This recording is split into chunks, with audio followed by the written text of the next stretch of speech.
We zijn intussen, let me see, language English, hè? Shall I keep English or Dutch? What is easier? Kan iedereen het volgen als ik Engels doe? Of moeten we het in het Nederlands doen? Nederlands. In Nederlands is better for them, then you have to translate to Yara. You teach your thing, I translate something else. Yeah. Of Liana can translate. Oh, probably. Yeah. But if everybody understands English. No. For her, she doesn't understand enough, that's the problem. So we will put in Dutch. We can do it. I will translate it. Ja, laten we het dan houden we het in het Nederlands, ja? Zullen we dat zo doen? We zijn intussen bij les 6. De tweede engelboodschap over Babylon hebben we vandaag. Les 6, toch? Ja. Les 6, ja. Les 6 hebben we. Ja.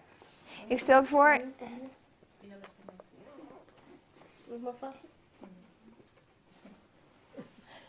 Heb je een ding? Steve, heb je je gestuurd of niet? Zal ik hem naar je sturen? Ja, graag. De digitale versie.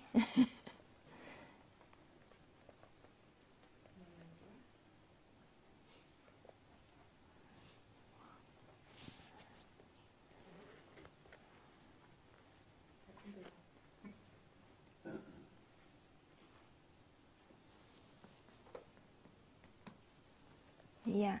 Zullen we eerst beginnen met een gebed? Ja?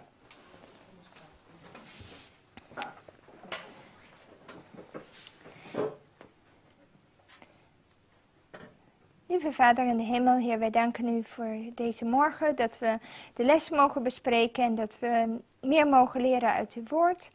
We bidden u dat u onze leraar mag zijn, dat u in ons midden bent met uw Heilige Geest. En dat we de waarheden die u ons wil wijzen, dat we onze ogen open mogen hebben en dat onze harten daarvoor open mogen zijn. Wij bidden dat in Jezus' naam. Amen. Amen.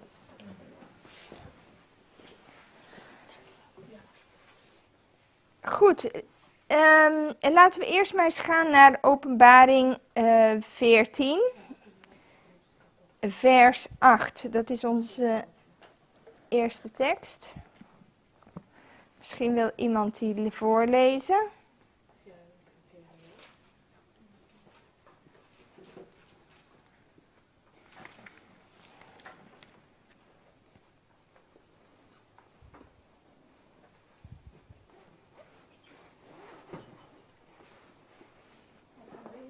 Ja? Aha. A second angel, follower and saved. 14, sorry. 14 vers 8. Mhm. A second angel followed and saved. Fallen is Babylon the Great, which made all the nations drink the maiden wine of her adulteries. Ja, inderdaad. Het is maar 1 vers, de tweede engelboodschap. Maar er zit wel heel veel in. Ja. De inhoud is veel. De inhoud is veel, ja. Voordat ik verder in wil gaan op de rest van de les, heb ik een vraag. Want er staat hier 2 keer gevallen. Ze is gevallen, ze is gevallen. Waarom 2 keer? Dat is een goede vraag.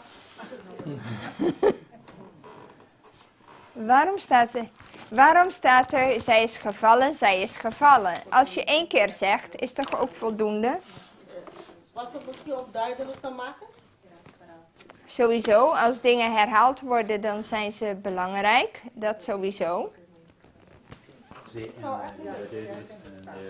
wat? De kerk en de staat. Kerk en staat. Ja. Kerk en staat. Dat is een goeie. Zijn er nog andere gedachten over? Eigenlijk ben ik er nooit bij stilgestaan. Ja. Want je ziet vaker, als je kijkt naar de ondergang van Babel, hè, dan zie je heel veel, en daar komen we nog diepgaander op terug, maar je ziet heel veel parallellen met het letterlijke Babel wat er gebeurde en het geestelijke Babylon. En als we even kijken naar het letterlijke Babylon, dan zien we ook dat je had het teken op de wand. En daar had je ook 2 keer mene en de rest. Dus je ziet dat ook 2 keer terugkomen. Ja. Zie, die val. Goed, wat je ziet is, wat doet ze? Ze heeft 2 dingen gedaan. Ze heeft namelijk alle volken doen drinken van de wijn. En ze heeft een verboden relatie met de koningen der aarde. Maar wat is de bedoeling van die 2 keer? Ja, we komen daarop terug. We komen daarop terug. We zijn nog niet aan het eind. Oh, ik dacht...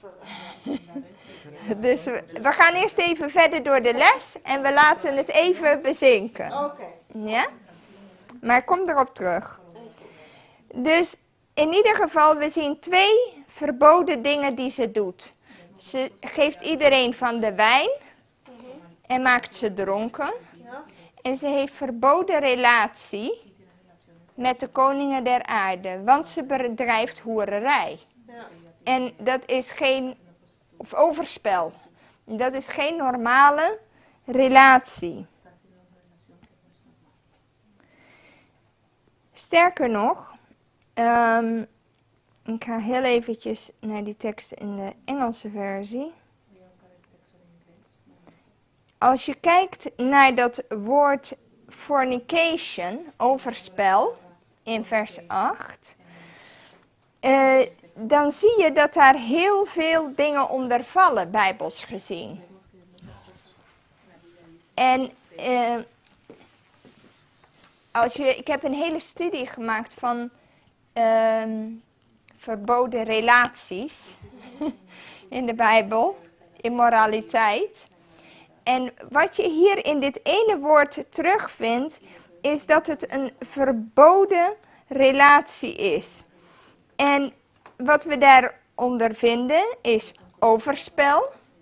Dus als je seksualiteit bedreef met iemand anders waar je geen relatie mee had, overspel. Maar ook bijvoorbeeld als je je eigen partner verlaat en naar een ander gaat, hoort daaronder. Maar ook in ditzelfde woord valt ook homoseksualiteit en lesbisch. In ditzelfde woord heeft ook dat je geen seksuele relatie mag hebben met familieleden. Ja. En ook niet bijvoorbeeld met gescheiden mensen. Maar ook niet met die vrouw van je vader? Precies. En ook niet met dieren valt daaronder. En in een geestelijke zin afgoderij. Afgoderij valt er ook onder, omdat, en daar komen we zo in de les verder op, God vergelijkt dat. En hij zegt, kijk, ik heb een relatie met jullie, ik ben met jullie getrouwd. En als wij naar een andere God gaan, dan is dat hetzelfde. Is ook overspel. Dus daar valt heel veel onder. Het is eerst wel goed dat we begrijpen wat dat woord eigenlijk inhoudt daar. Overspel, want het is heel breed. Ja, het is breed. Hoe verder je leest, hoe meer je komt. Hoe meer kom je daarachter? Dus Naomi, Ja, dus als ik iets zit hoger dan God, dan ben ik overspel aan het plegen. absoluut. Ja. En sterker nog, als je het onderwerp over immoraliteit in de Bijbel gaat uitdiepen, Ja. dan kom je meer tegen over afgoderij dan over letterlijk vreemd gaan. Omdat dat voor God zo afschuwelijk is. En je ziet dan ook in heel veel teksten in de Bijbel dat de Heer zijn gevoel uitdrukt. Hij zegt, jullie hebben mij in de steek gelaten. Ik was getrouwd met jullie en jullie zijn vreemd gegaan. Je bent naar een ander gegaan. Ik heb in alles voorzien. Ik heb jullie te eten gegeven. Ik heb je gekleed. Ik heb je versierd. En noem maar op. Hè? Ik heb je mooi gemaakt. Ik heb je verzorgd. En jullie geven mij stank voor dank, zouden wij zeggen. Ja? Dat kom je heel veel tegen in de Bijbel. Nou, laten we eens even gaan naar Openbaring 17. We komen hier veel verwijzingen tegen in Openbaring 17. Dus laten we eerst eens even lezen vers 1 tot 6. Tot 6.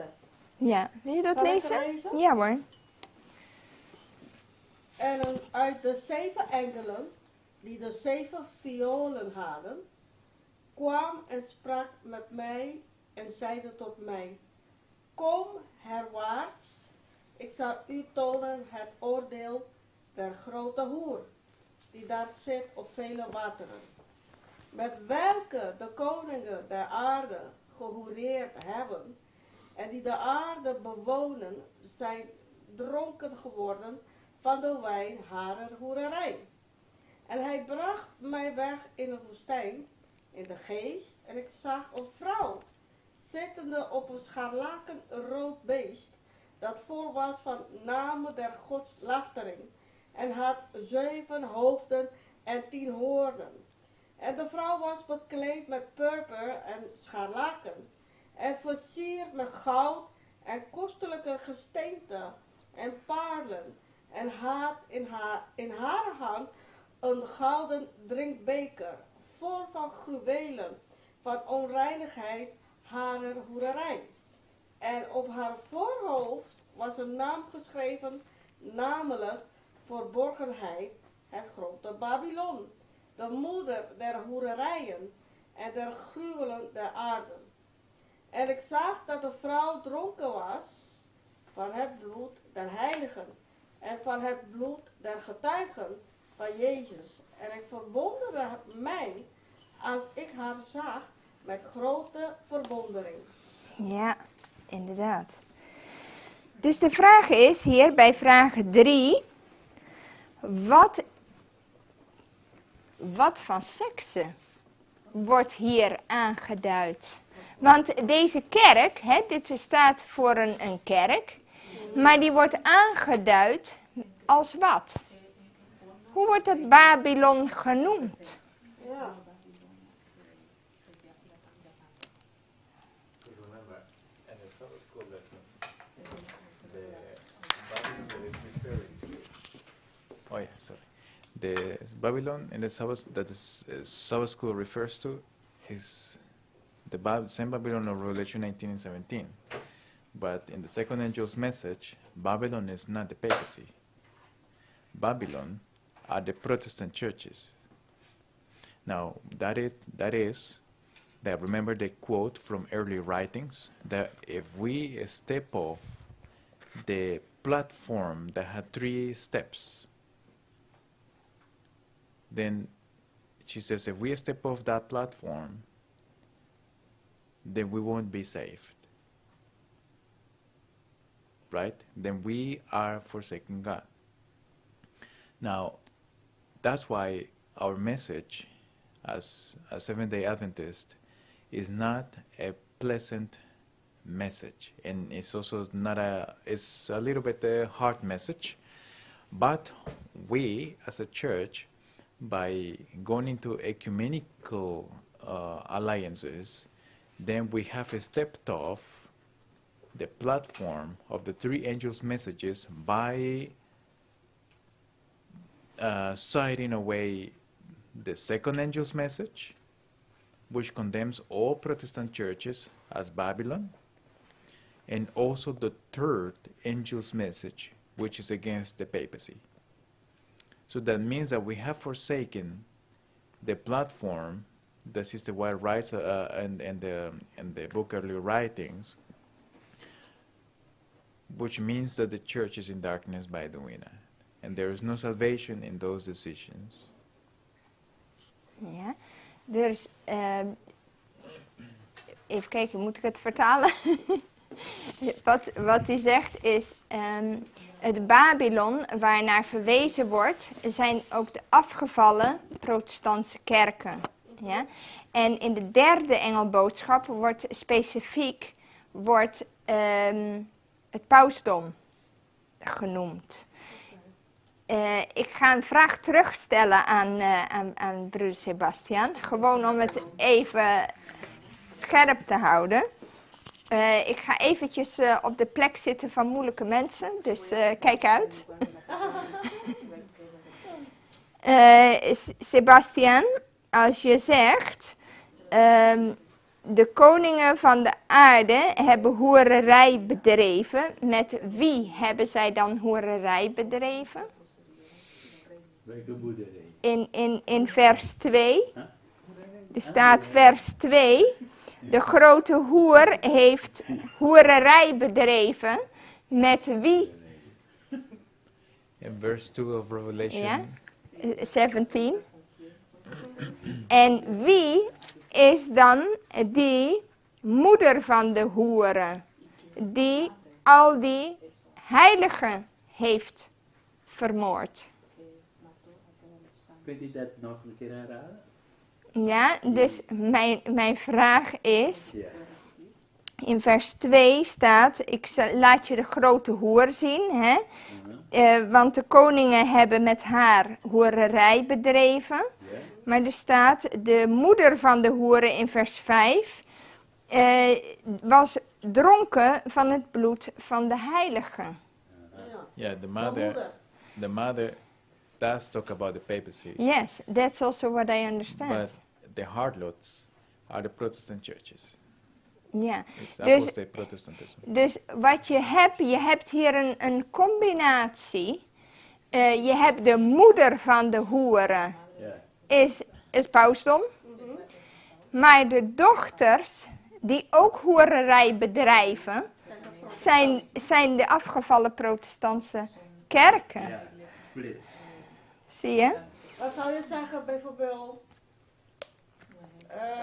de Methodist, de Lutheraanse, Ja. Pinkster gemeente, Ja, all al die those. dingen. Allemaal. En waarom? En daar komen we op één van de dingen waarin ze gevallen zijn. Oké. Ze zijn afgevallen van de waarheid. Ja, Ja. Dat is het punt. Dat is één van die vallen. dus dat zou ook kunnen zijn met sommige adventistische kerken ook. Absoluut. Want het enige verschil is dit, en daar moeten we mee uitkijken. Sommige adventisten gaan zo ver dat ze zeggen de kerk is Babylon.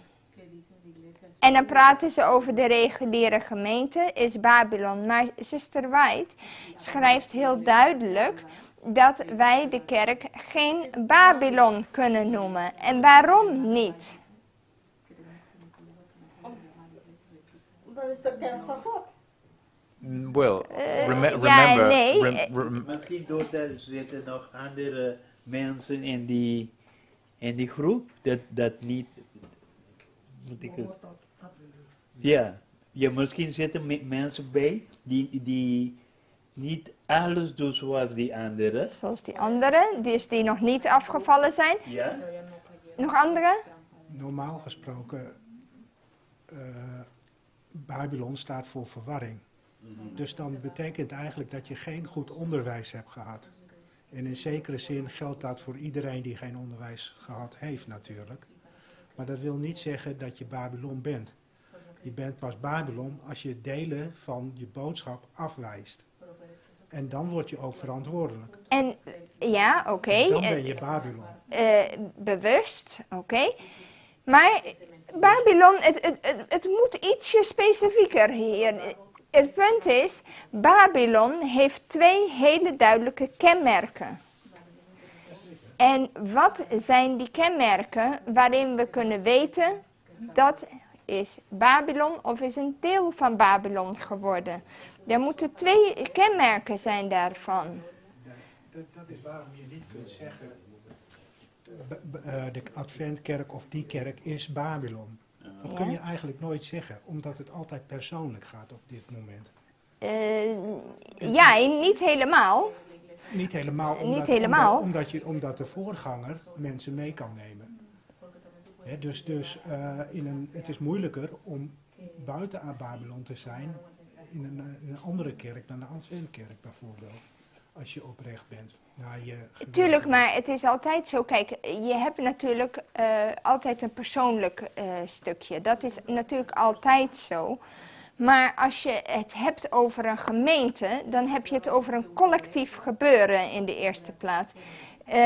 Het punt is, de kenmerken van Babylon zijn de zondagsviering en de onsterfelijkheid van de ziel.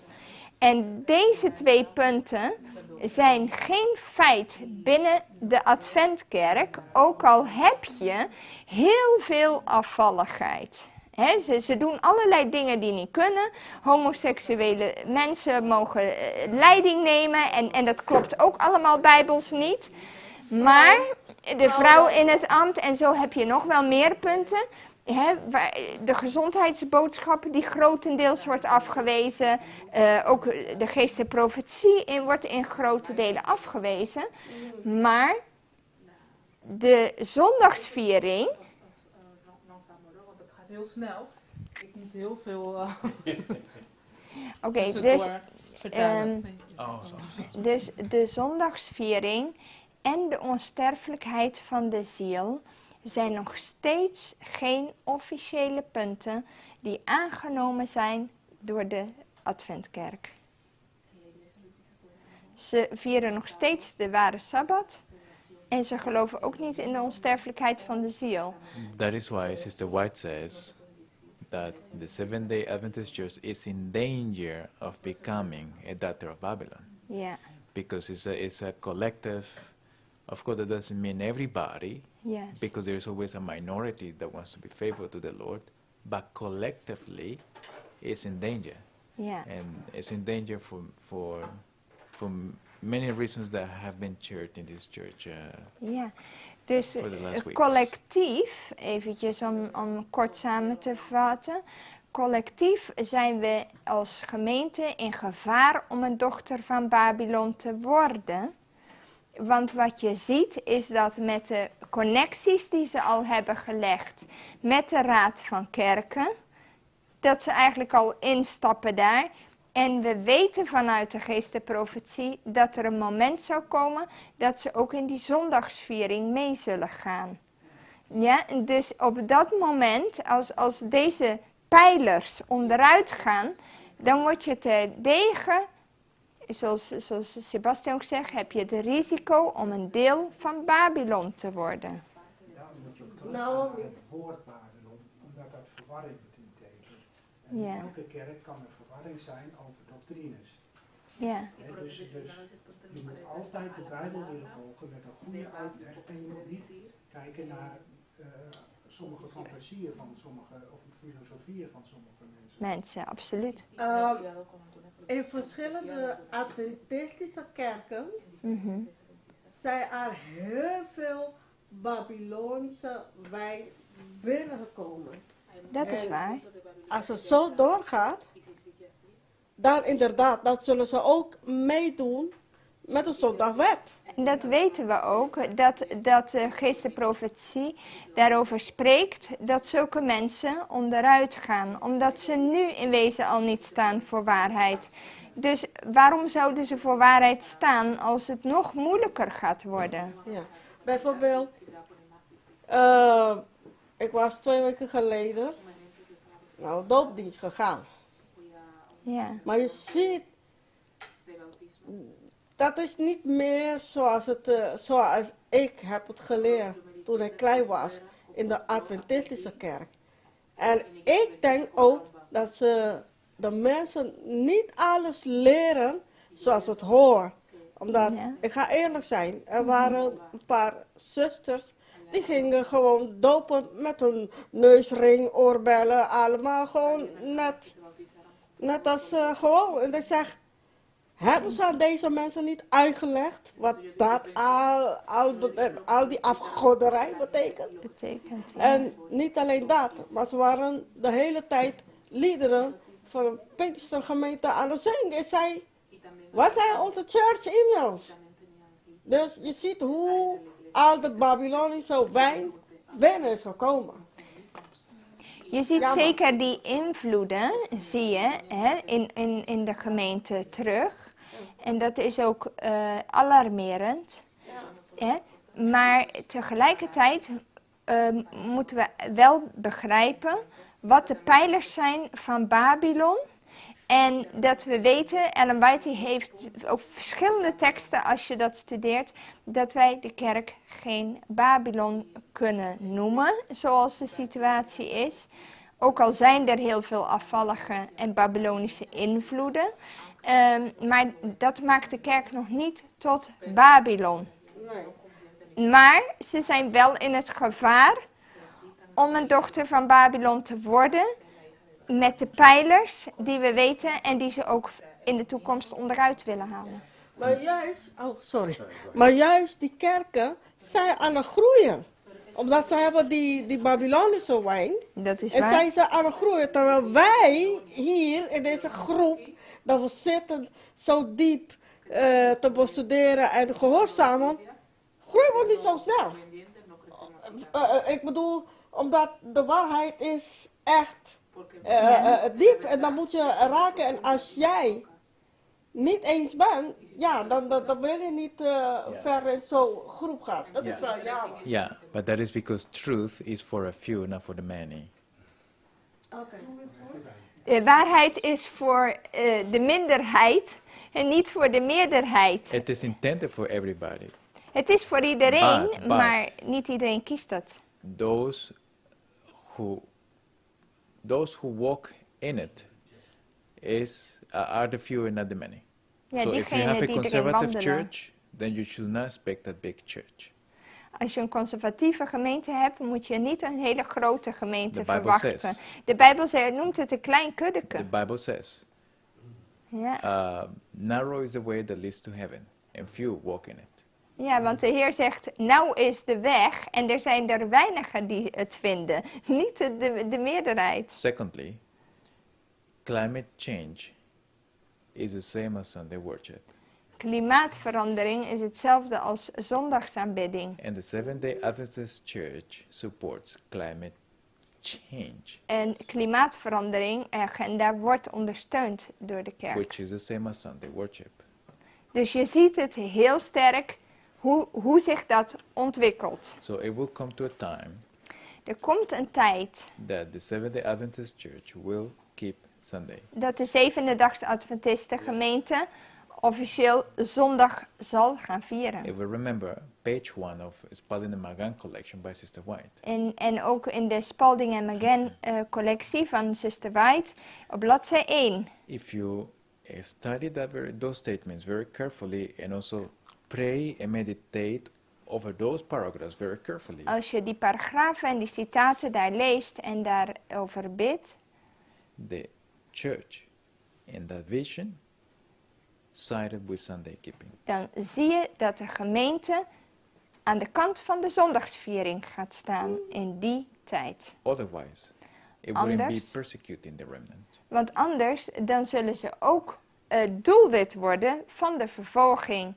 En om inderdaad om goede maatjes te blijven met de Rooms-Katholieke Kerk, zullen ze dat niet wagen. Ja. Goed, dus we zien hier in Openbaring 17 dat het woord hoer, vrouw, moeder is allemaal vrouwelijk. Waarom is dat vrouwelijk? Waarom heeft de Heer dat als vrouwelijk beschreven?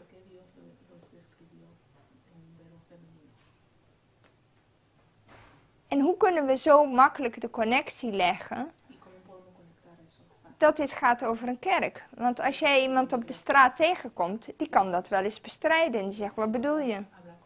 Hoe kom jij daarop dat dit een kerk is? ¿Cómo tú puedes decir que eso es una iglesia?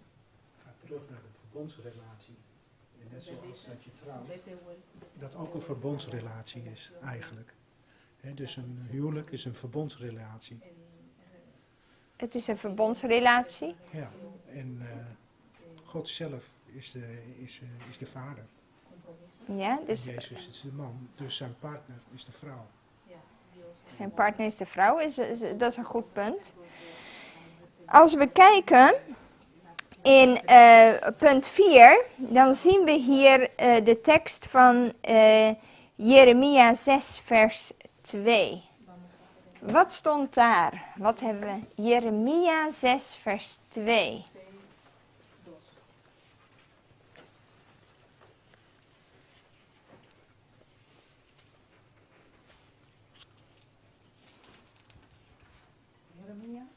Jeremia 6 vers 2.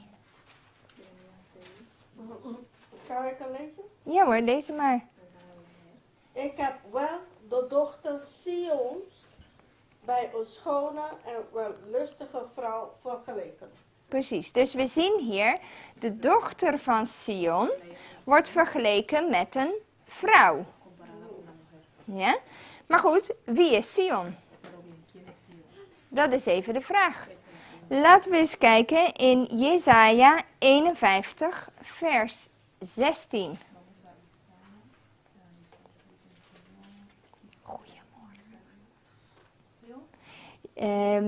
Jesaja 51 vers 16. Ja, dat u die lezen? Jesaja 51 vers 16.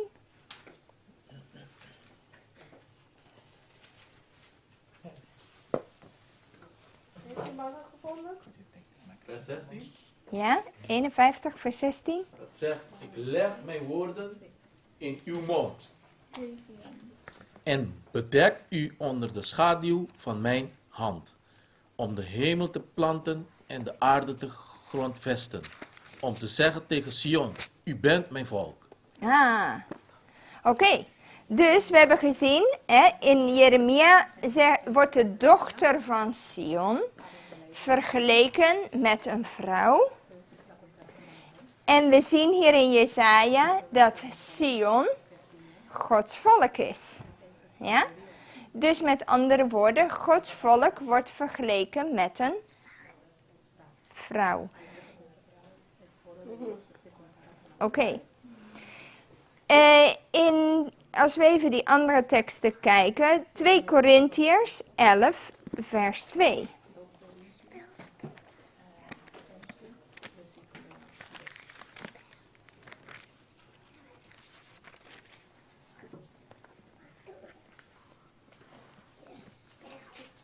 Ivan, wil jij die lezen? Want ik ben ijverig over u met een ijver Gods. Want ik heb u lieden toebereid om u als een reine maagd aan een man voor te stellen. Namelijk aan Christus. 11 vers 2. Staat in de les ook. 2 Ja. Korinthe 11 vers 2. Dus je ziet hier dat God het vergelijkt met een huwelijk.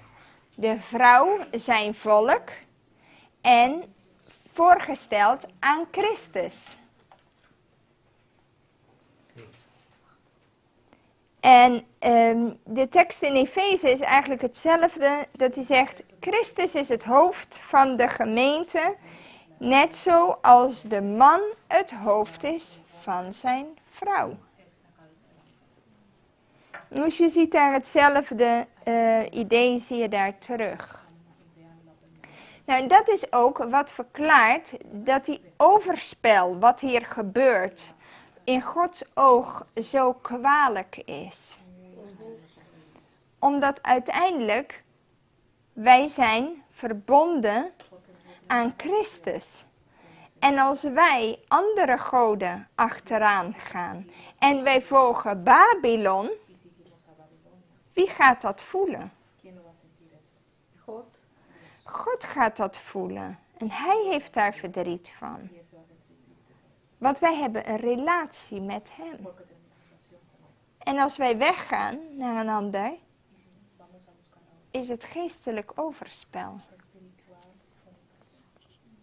Ja, maar je hebt ook, Jezus was ook duidelijk toen hij zei, of jullie zijn met mij, of jullie zijn niet met mij.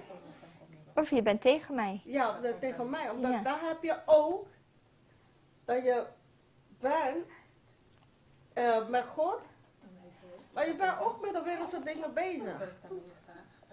Maar de vraag is, als een echtpaar getrouwd is Ja. en die vrouw gaat regelmatig naar een ander, heeft ze dan eigenlijk nog wel de relatie met haar eigen partner? In realiteit niet. Want wat zegt God? Op het moment diegene die vreemd gaat, heeft het verbond verbroken. Op dat moment. Dus ook al mag het... Kijk, in praktische zin kan dat zo doorgaan. Want beide mensen zitten nog in huis. Misschien doet één persoon het stiekem. Die ander heeft dat misschien niet in de gaten. Dat kan gebeuren in menselijke zin. Ja, klopt. Maar God, die alles ziet, ziet wanneer ons hart hem niet volledig toebehoort. Weet je nou niet?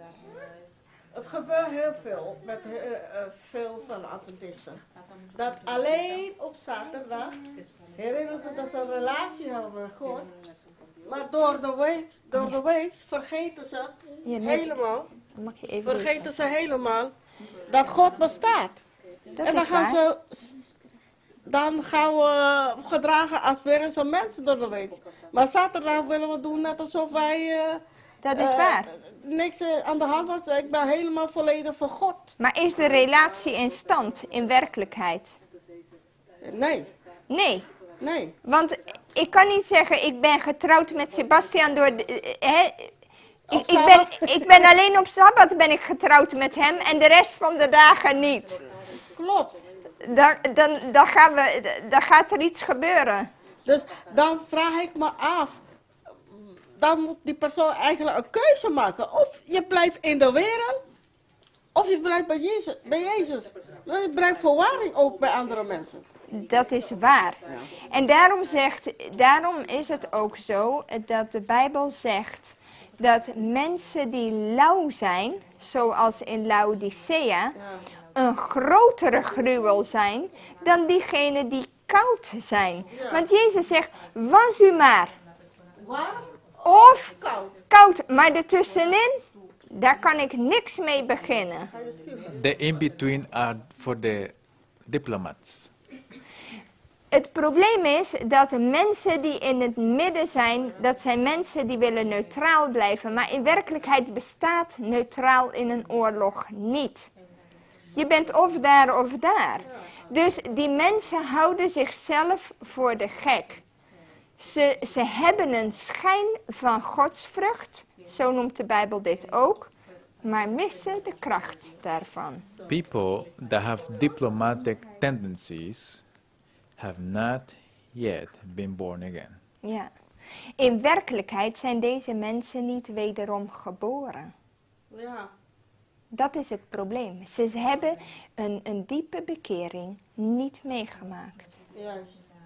Want je kunt niet met één, daarom zei Jezus, je kunt niet God dienen en mammon. Nee. Dat bestaat niet. Ik kan ook niet zeggen, ik ben getrouwd met Sebastian en ik ga nog, af en toe ga ik nog naar iemand anders. Dan heb je geen relatie. In werkelijkheid. Klopt. Dan kun je de schijn wel hebben, maar dat is geen relatie. Maar dat is ook een beetje gevaarlijk. Maar ook geen goede voorbeeld voor andere mensen die dat zien. Klopt. Klopt. Ah? Het is... dat hebben. Nee, ik... But we can hear. Ja. Oh, because also. She brought Yeah. loud. Good. Ja. Jij hebt Yes, niks te zeggen. Ik heb, dat is wel waar, dat je geen relatie hebt, maar als je kijkt naar Judas, Jezus liet hem tot het eind. En inderdaad, alles komt naar boven op een gegeven moment. Maar voor welke doel was het dat Jezus liet Judas tot het eind? Want Jezus kende Judas zijn hart, dat hij niet oprecht was. De hele tijd. Maar hij liet hem wel met hun. De hele tijd. Wat was eigenlijk het doel? Oké, ik weet het antwoord, maar misschien wil iemand anders antwoorden. God wil dat hij verandert. God wil dat hij verandert. Oké. Je praat Ja. daar. Ik denk dat God of Jezus wou hem een kans geven. En dan Amen. blijft hij, laat hem toch dat misschien zijn hart zou toch tot bekeren komen. Hij wou hem niet gelijk afstoten, maar hij gaf hem de kans. Maar ja, Hij gaf hem de kans. Heeft iemand nog een andere insteek? Want er was nog een belangrijke reden waarom Jezus dit toeliet. En de reden waarom hij dat deed, was ook om de discipelen te laten zien wat er van komt als je naar het uiterlijke kijkt. Het probleem was namelijk bij Judas toen hij erbij kwam, die discipelen waren blij. Want hij zag er goed uit, uiterlijk, hij had prachtige talenten enzovoort. hij was geleerd. Precies, en een intellectueel. En ze dachten, deze man, dat is een enorme aanwinst voor onze kerk. Dan gaat onze kerk hard groeien. Nou, niks was minder waar. Want de kerk groeide helemaal niet, want hij was een dief van de kerkportemonnee. En uiteindelijk, hij heeft Jezus verraden, die de sterkste pilaar was van de gemeente. Dus ze hadden het bij het hele verkeerde eind. En Jezus wilde hun door de ervaring leren. Hij verwelkomde Judas niet, maar hij stuurde hem ook niet weg. Ja, dat bedoel ik. En daarmee liet hij de boel tot rijpheid komen om de discipelen te laten zien hoe verkeerd het is om je keuzes te baseren op dit soort dingen. Maar dat was ook met de koning Saul. Ja, ook. Mooi, groot. De mens ziet het uiterlijk, maar God kijkt naar het hart. En wat moeten wij doen dan? Als wij oprecht God volgen met die personen tussen ons. Hoe moeten wij met hun omgaan? In principe hetzelfde als Jezus. Jezus die zegt ook van de gemeente, dat tarwe en onkruid zullen tezamen opgroeien. En het is niet aan ons gegeven om zulke mensen al direct eruit te plukken. Hoewel de kerk wel een taak heeft gekregen om openlijke zonden aan te spreken en te bestraffen. En ook daar maatregelen tegen te nemen en zulke mensen te verwijderen als ze niet voor reden vatbaar zijn. Dat was een voorbeeld. Anders had hij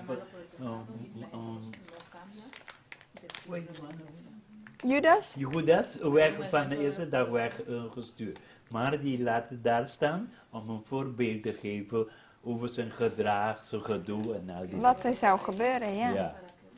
Volheid van, Wat je kunt van leren ook. Ja. het is de volheid van hun overtredingen was nog niet daar. Dus het gaat van kwaad tot erger, totdat het niet meer onomkeerbaar is.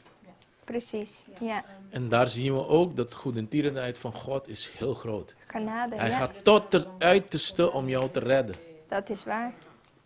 Dat is waar. Goed, laten we naar punt 5 gaan.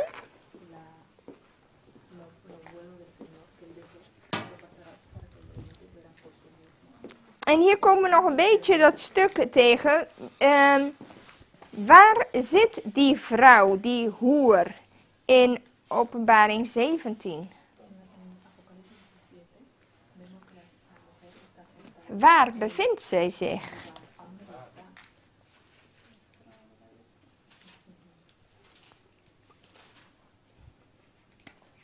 Openbare 17 weggenomen? vers 1. Ja, vers 1.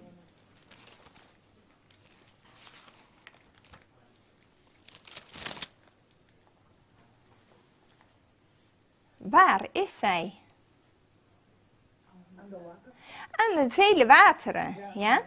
En we zien vers 15, wat betekent dat, dat die hoer aan vele wateren zit? Volken, Ja, volken, naties, mensen. talen. Dus wat je ziet, is dat je hebt een contrast.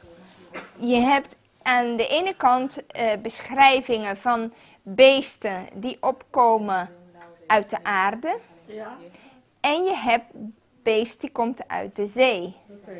Dus je ziet een contrast daar. En je weet dat ze in ieder geval komen uit een gebied waar veel mensen zijn. Het is een dicht bevolkt gebied. Ja. En nou staat er, met wie bedrijft zij overspel? Hoererij. Maar ja, Bij de koning? Met de koningen, inderdaad, met de koningen van de aarde. En daar zie je weer het contrast. Wanneer praat je over hoererij? That also shows the passage. Oh, sorry. The passage shows light when all the kings of the earth are gathered together at the World Economic Forum, because she's making fornication with all of these. So it's not only talking about the presidents of the earth or prime ministers, it's also talking about the great men of the earth. En de church. Ja. De church. Ja, het Wereld Economisch Forum, het Wereld Economisch Forum is een vergadering van de groten der aarde. Dus niet alleen maar in de letterlijke zin koningen en presidenten die daar naartoe gaan, maar ook de meest invloedrijke mensen Ja. van de wereld gaan daar naartoe. En die komen samen voor die vergaderingen in Davos. You can En die overleggen eigenlijk achter de schermen hoe zij de dingen willen vormgeven in deze wereld. Ja, in ook economisch kader. You can see that in this issue of the Epstein files, the Vatican was deeply involved. Now, some of the men that went there were royals and presidents and all that, but others were just very rich men. Ja. And the Vatican was deeply involved. In fact, the Vatican was, because of the understanding we have of Scripture, the Vatican was the head of all that, how do you call it, a genocide? Sexual genocide? Ja, die Epstein-files, wat er dus al die documenten die met foto's en noem maar op wat naar boven gekomen is, al die schandalen, zou ik maar zeggen, dan zie je dat de koningen, maar ook de groten der aarde daar heel erg in zijn en dat het Vaticaan de moeder van allemaal is. Als je goed kijkt, al deze dagen, met al die problemen, die oorlog Iran en Iran, Ja. als je ziet, al die mensen komen telkens bij elkaar voor vergadering. Al die landen, Europa, allemaal. Amerika, allemaal, ja. Al deze dagen zijn ze samen. Ja. Met hun boze plan en goede plan misschien. Nee, boze plannen, dat ik Ja. zo zeggen. Ja. En ze zijn gericht op de church and state, want die moet voor Trump weggaan. Dan willen ze dat de church and state gewoon samenkomt. Het is een soort van samen, maar het is niet, het is niet bevestigd nog. En dan Ja. al die oorlog en zo, het is om ons af te leiden een beetje. Maar Ja. het is nu gericht om de church and state. Die moet nu echt Die moet zo snel samen. mogelijk naar binnen. Ja, inderdaad. In principe is een koning iemand die een wet uitgeeft. Ja, En het gaat natuurlijk over andere wetten dan de wet van God. Dus iedereen die voor zichzelf een eigen wet maakt, die geldt als koning. Vooral als die invloed heeft en volgers heeft. En dat hoeft niet per se een letterlijke koning te zijn, maar dat kan inderdaad gewoon een invloedrijk persoon zijn als je die volgt. Ja. Of aanbidt misschien moet ik wel zeggen. En dat is wat we zien in punt 8. Er staat weer, de Heer is getrouwd met zijn volk. En er staat, uw maker is uw man. Punt 8 vinden we hier. In welke Bijbelteksten? Ik denk Jesaja 54. Jesaja 54. Vers 5 en 6.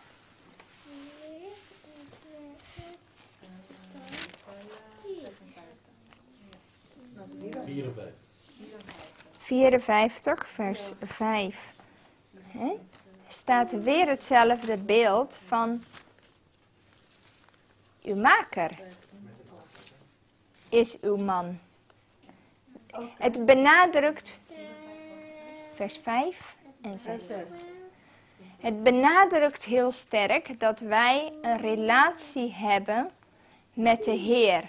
Want let op, in wezen, als je kijkt aan het eind, het gaat erom met wie heb je een relatie, wiens autoriteit erken je, wie aanbid je. Dat is waar het over gaat. En op wie lijk je in karakter.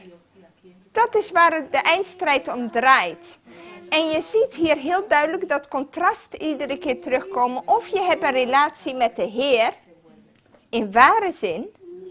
Of je pleegt hoererij met Babylon. Maar je zult in één van beide groepen zitten. Nou, ik wil wat zeggen over de plegen van hoererij met de koningen van de aarde. Dat betekent dat de koningen van de aarde zijn misleid geworden onder de hoererij. Ja, natuurlijk. En hoe zijn ze dan misleid? Laten we daar eventjes gaan, want dat is punt 9. Hoe zijn ze dan misleid geworden? Door de wijn staat er. Door de leerstellingen. En hoe weten we dat het hier niet gaat over letterlijke wijn? Hoe weet je dat? Die slechte dingen dat ze doen. Er staat, ze hebben hoererij bedreven. Hebben we gezien in Openbaring 17. Maar als je hoererij pleegt, word je nog niet automatisch dronken. Bij letterlijke wijn. Zie je dat? Dus het gaat heel duidelijk om geestelijke wijn. De leerstellingen, de zuivere leer van Christus. Jezus heeft het over nieuwe wijn in nieuwe vaten. Ja? Dus, en dat stond voor de leer. De woorden die Jezus leerde. Dus daarom zijn ze misleid. Ja. We gaan nu eventjes terugkomen, want we hebben nog 15 minuten en dan moet ik ermee stoppen. Of 10 zelfs. Dus ik wilde nog even terugkomen op dat stukje gevallen. Ja.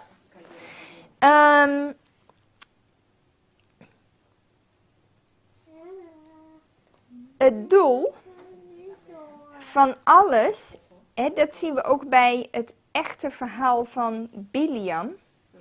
Biliam gaf raad aan die koning, ga maar feesten organiseren aan de kant en breng het volk van God in ongehoorzaamheid aan hem. Dat was het doel. En die wijn van Babylon heeft eigenlijk precies hetzelfde doel.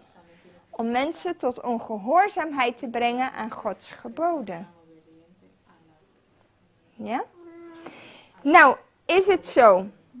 We zien vaker, zoals in het letterlijke Babylon, zien we mene. Zie je 2 keer. In Openbaring zie je gevallen. En we zien bij de dingen van Jezus, zien we vaak waarlijk. Ook 2 keer. Dus daar is wel iets mee. Nou moeten we eerst kijken, we hebben het over afgevallen systemen hier op aarde. Maar door wie worden die gevallen systemen bestuurd? Achter de schermen. Ja, door de regering, door de mensen die... Ja, dat is helemaal. Maar als je helemaal teruggaat, dan zie je dat die systemen hier op aarde worden begeleid door Satan. Oh, zo, ja. Satan zit daar in de eerste plaats achter. En daarom zien wij 3 machten. Die zie je beschreven in de Bijbel. De draak, de valse profeet en het beest. Die 3. Ja? Dus wat je ziet, de echte koning achter alles is Satan. En deze koning is ook 2 keer gevallen. Want hij viel 1 keer uit de hemel. Ja? En de 2e keer toen Jezus stierf aan het kruis, want toen was het definitief. Klaar. Toen was zijn val definitief. Dus Satan viel 2 keer. We zien ook dat Babylon heeft 2 gedeelten. Hij heeft namelijk een religieus en een politiek stukje. Dus je ziet, ook zag je dat in Babylon zelf al. Want de echte koning, want vergeet niet, in de Bijbelse geschiedenis, wij lezen het verhaal van Beltsassar. Maar voor een hele lange tijd is het betwist of die koning Beltsassar ooit bestaan had. Dat werd lang niet door iedereen zo aangenomen. En waarom was dat? Omdat er was een andere koning, en dat was de koning Nabonides heette hij. Nabonides. En Nabonides, daarvan is bekend, hij ging naar Arabië voor religieuze doeleinden. En hij liet Beltsassar ondertussen het politieke gedeelte van Babylon besturen. Dus je had beide aspecten. Je had het religieuze gedeelte en ze waren politiek. Je had beide aspecten. Die Nabonino, die was zoon van die Babylonische koning. Van Nebukadnezar.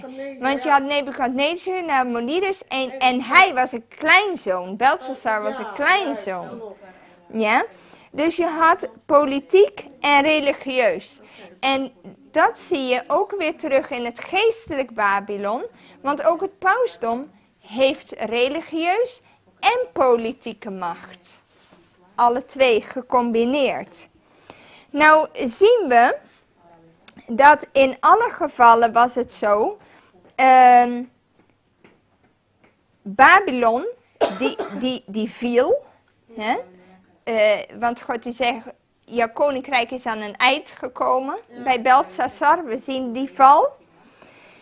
En het koninkrijk ging over naar de Mede en de Perzen. Je ziet ook bij het afgevallen protestantisme. Zij vielen, wanneer? In 1844. Ja? Toen was het doek gevallen van de afgevallen, want ze hadden de leer, de engelenboodschap, die werd verworpen al in de tijd van Ellen White, toen ze de boodschap van Miller niet wilden en van de wederkomst van Christus. Dat is 1844? Dat was rond 1844. Oké. En die van Napoleon, die papa ook gevangen nog? Precies, dus dat was, je had, zal ik maar zeggen, van het Rooms-Katholicisme. Zij wilden de waarheid niet hebben. Ja, dus, en daarvoor in de plek zag je dat er geestelijke dwalingen voor in de plek kwamen. Hè? Want ze namen in wezen de afgoderij van de priesters namen ze over van het Babylonische systeem. Dus je ziet dat de waarheid werd aan de kant gezet. Dus religieus gezien werd dat vervangen door al die dwaalleerlingen. En je ziet dat ze politiek ook letterlijk vielen in 1798 toen die paus gevangen werd genomen.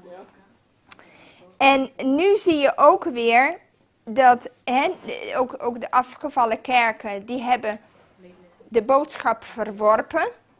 Dat is hun eerste val. En uiteindelijk zien we dat tijdens de laatste 7 plagen is helemaal het einddoek voor de systemen die we nu hebben. Als je ziet die papa bemoeit meer met die politieke dingen nu dan vroeger. Nu heeft hij meer te zeggen achter de gordijn. Dat is waar. Ja.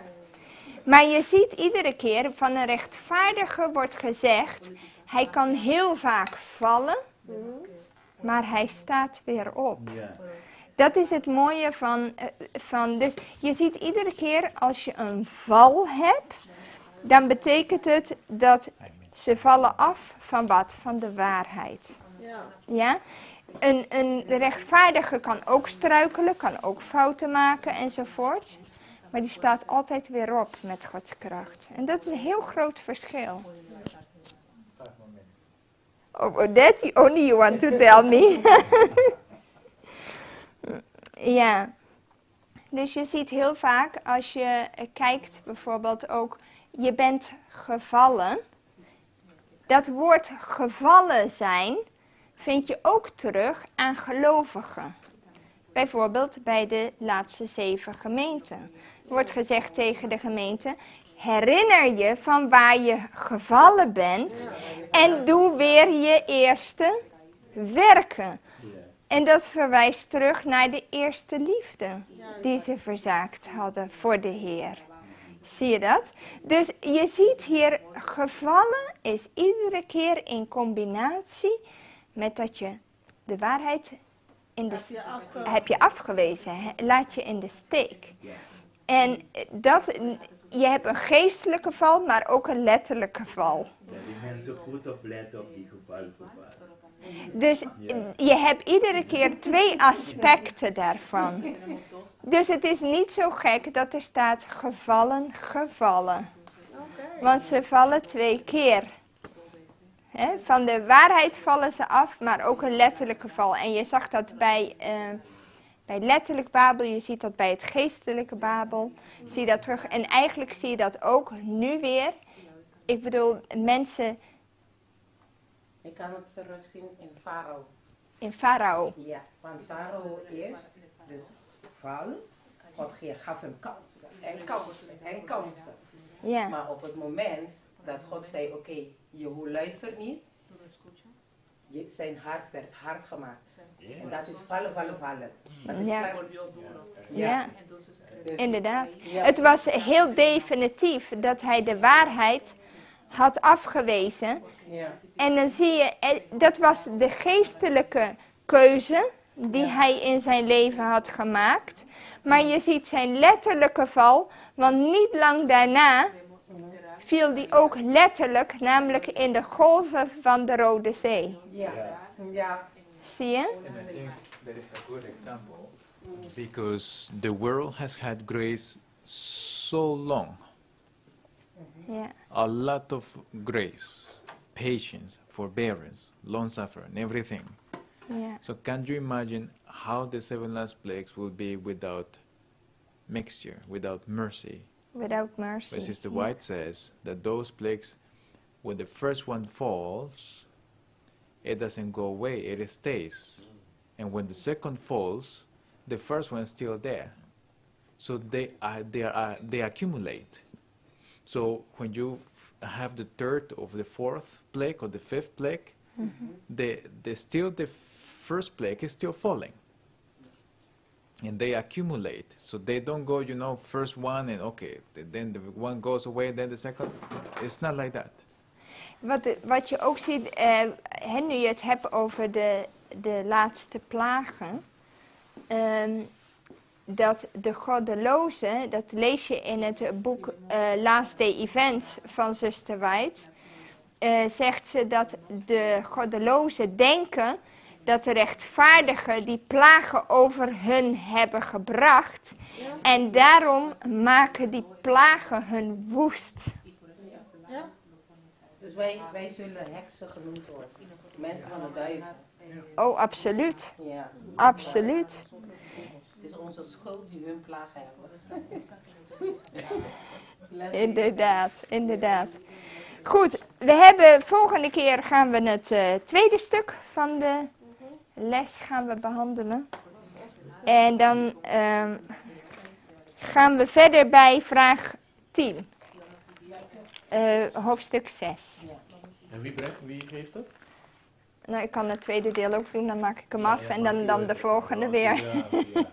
Dus dat is ook goed. Ja? Zullen we afsluiten met een gebed?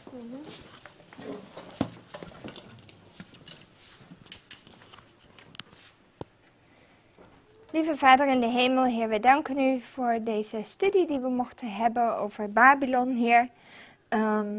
Dat het verwarring is door vermenging. Heer, u heeft daar de talen verward, maar ook nu is Babylon verwarring. Heer, het zijn mensen die afgevallen zijn van uw waarheid. Heer, die tegen u hebben gekozen. En Vader, wij bidden u dat wij geen deel daaraan mogen hebben.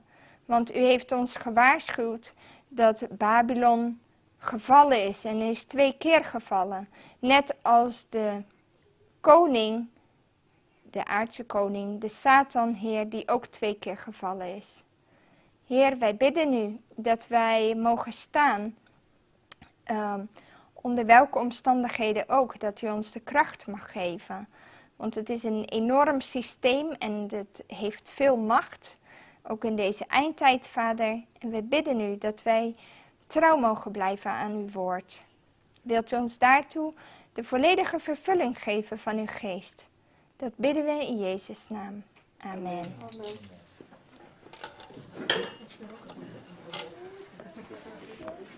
We have now a break of 10 minutes for those who need to go to toilet.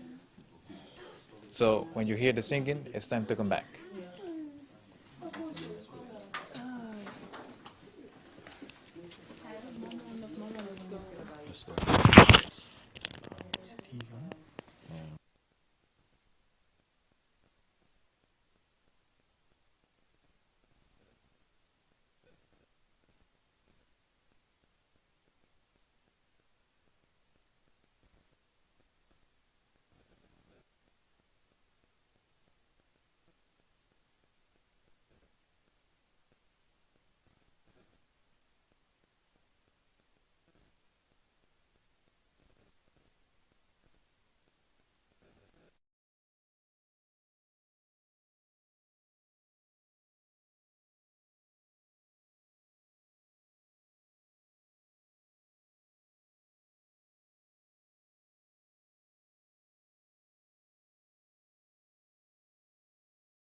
Ah ja, precies.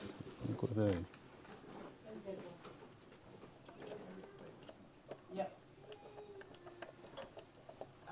For the tithe and the offerings, we will sing the song Ringing in the Chief. Nou, ik hoor dat.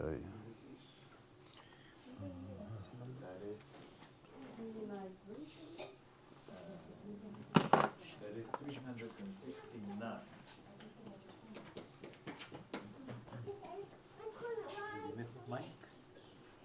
Three, 369. Heel goed zin. Oh, no,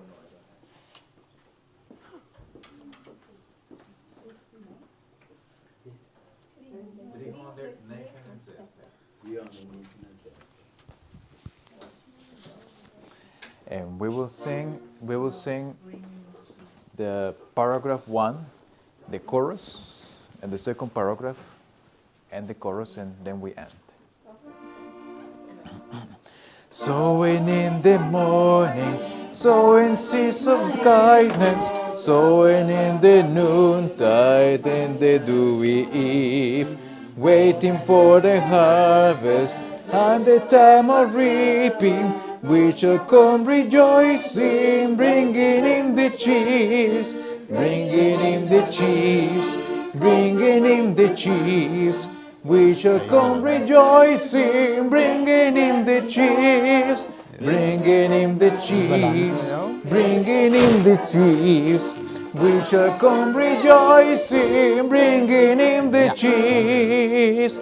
Sowing in the sunshine, sowing seeds of guidance, during the clouds, nor winter's chilly breeze. By and by the harvest and the labor ended, we shall come rejoicing, bringing in the chiefs, bringing in the chiefs. We shall come rejoicing, bringing in the chiefs, bringing in the chiefs, bringing in the chiefs. We shall come rejoicing, bringing in the chiefs. Then Brother Elton can lead us in prayer, blessing the collection. Yes.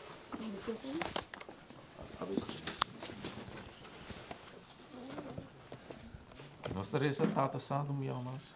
Nós também modelante para agradecido para a bendição que pode nos durante a semana e também com nossa patresa que na democracia, Senhor. Me pedimos aqui com bendicionele aumentele mais e mais e com até as por crescer e nós por trazer mensagem para isso não que tem mistério.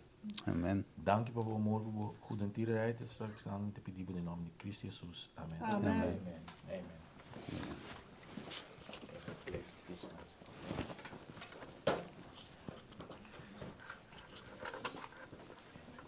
Stephen, I believe. So Brazil, you have a hot topic today, isn't it? Yes. All right. May the Lord bless you. Amen.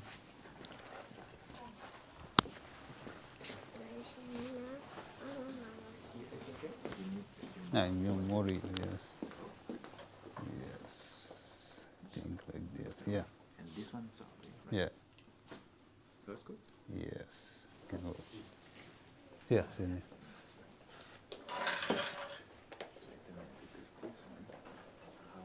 This one is the main. You can, if it can stay flat, it's good. Here's another one here. Also. Hier.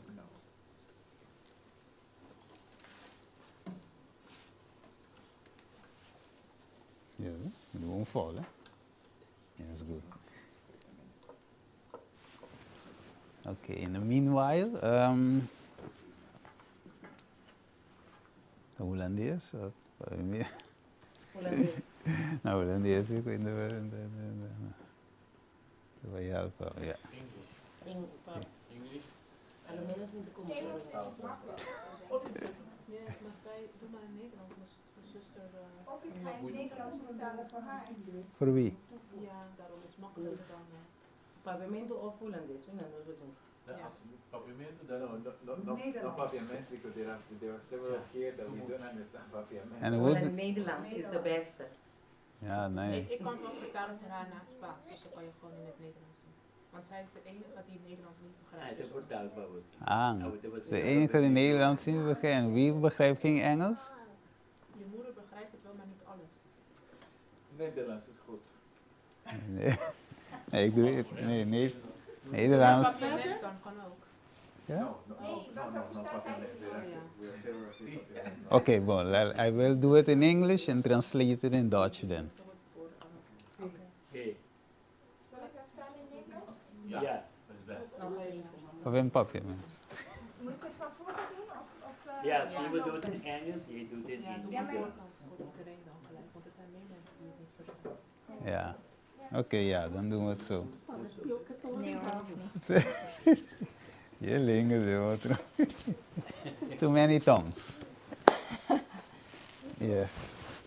Because I will tour me for. Holandees. Sí, pero. Ya, es holandés. Entonces, falta ciertas palabras. ¿Sí? No, en dat tenemos que hacer, no. Anyway, so we will do it in English translated in Dutch. Everyone will understand then. Engels-Nederlands. For me it's En better in verstaat zij het papiamento. ook Engels, dus Yes, dat is for geen me it's probleem. better in papiamento, but we do it like this. Okay, shall we pray? Ja, laten we bidden. Yes. Our Father which is in heaven, we thank you, Father, for this moment that we can go through this study. Onze Vader in de hemel, wij danken u voor dit moment dat we door deze studie kunnen gaan. Guide us through your Holy Spirit Leid ons met uw Heilige Geest, so we can understand what you want to speak with us. dat we mogen begrijpen wat u ons te zeggen heeft. Guide us in all truth.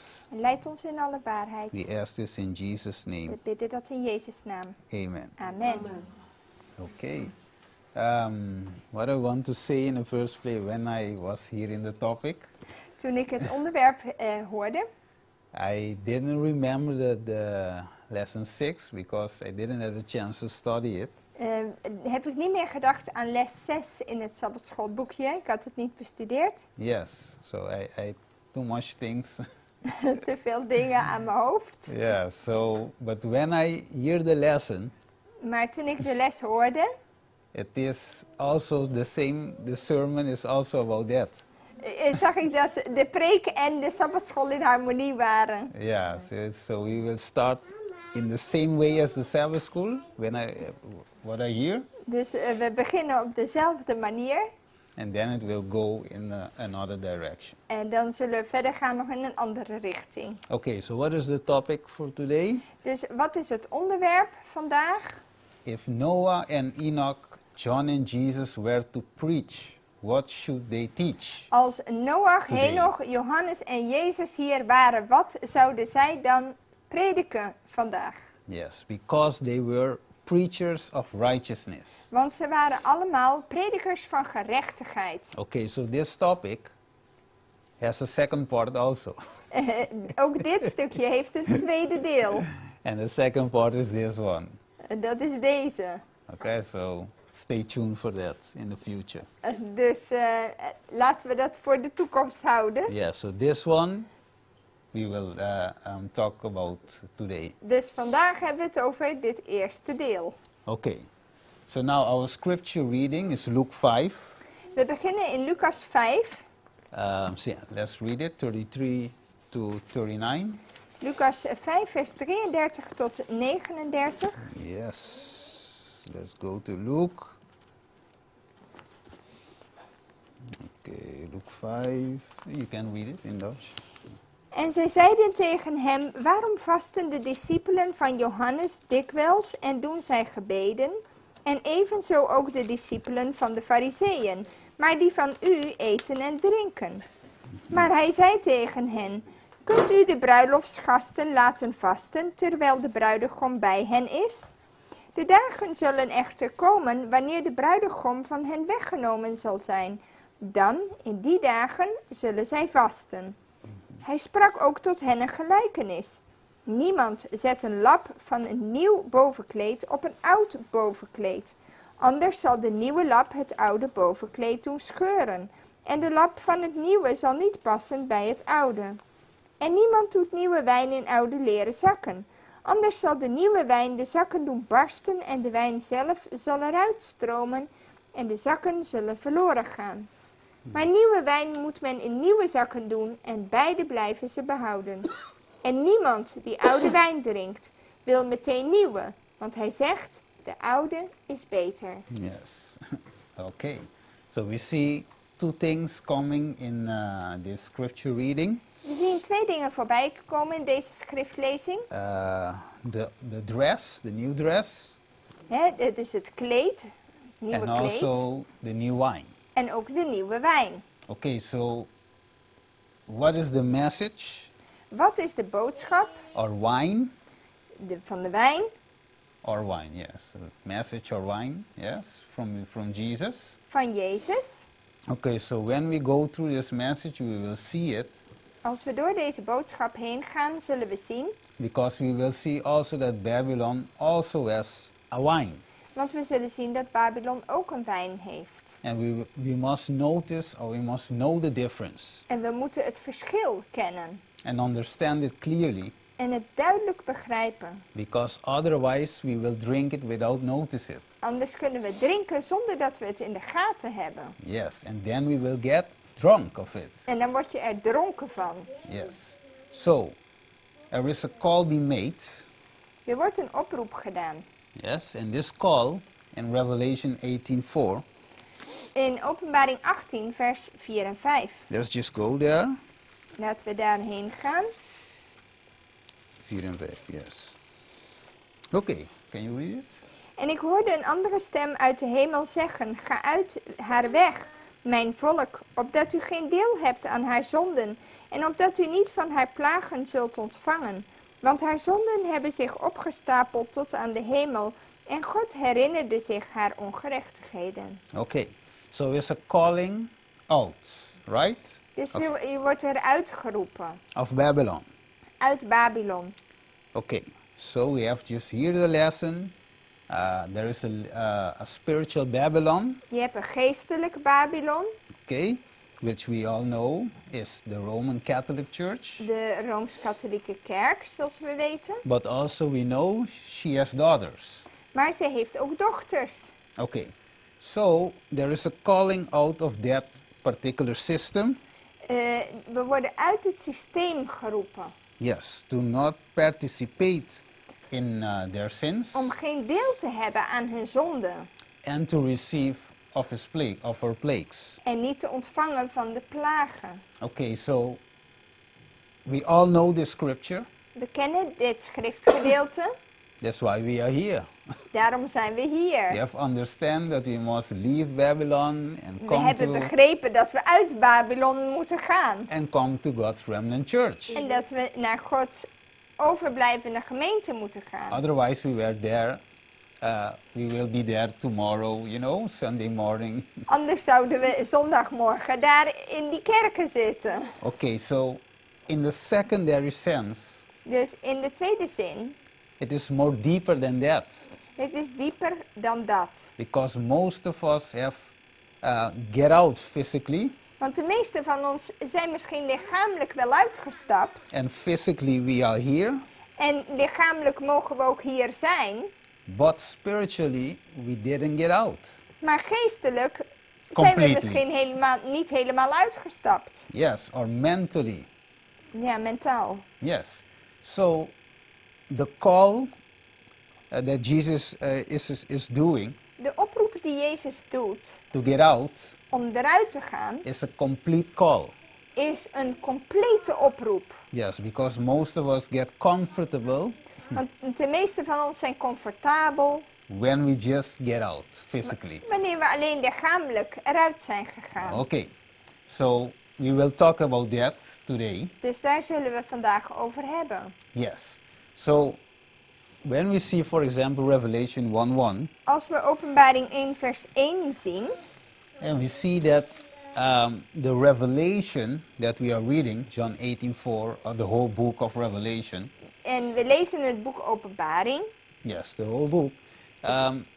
we see that it is the revelation of Jesus Het Christ. hele boek is een openbaring van Jezus Christus. So it's nothing to be afraid of. Dus er is niets waar we bang voor hoeven te zijn. Because our Savior, Jesus Christ, Want onze heiland, Jezus Christus, He is trying to communicate something to us. hij wil ons iets duidelijk maken. He is unfolding the future En hij ontvouwt de toekomst. and give us knowledge of what is going to happen En geeft ons kennis van de dingen die moeten gebeuren. and what is happening right now. En wat nu gebeurt. Okay, so come back to Babylon the Great.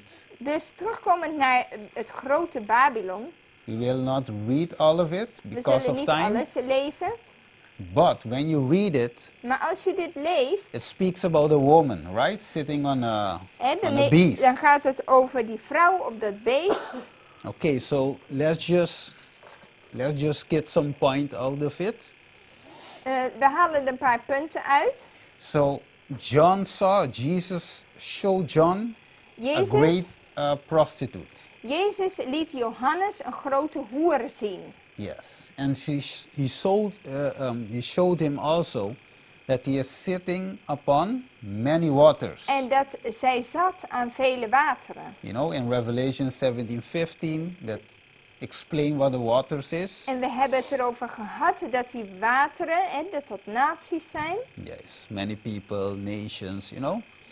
And the third part is, and also John saw in vision, Johannes zag ook in visioen that the woman sitting on that beast dat die vrouw die op dat beest zit, was full of names of blasphemy. dat die vol Gods lasterlijke namen was. Okay, and also the woman was dressed in purple, you know, in scarlet colors. Ze was ook met paars en in scharlaken kleuren gekleed. Yes, but let's focus on just one part of it. Maar laten we even kijken naar één aspect hiervan. He has a golden cup.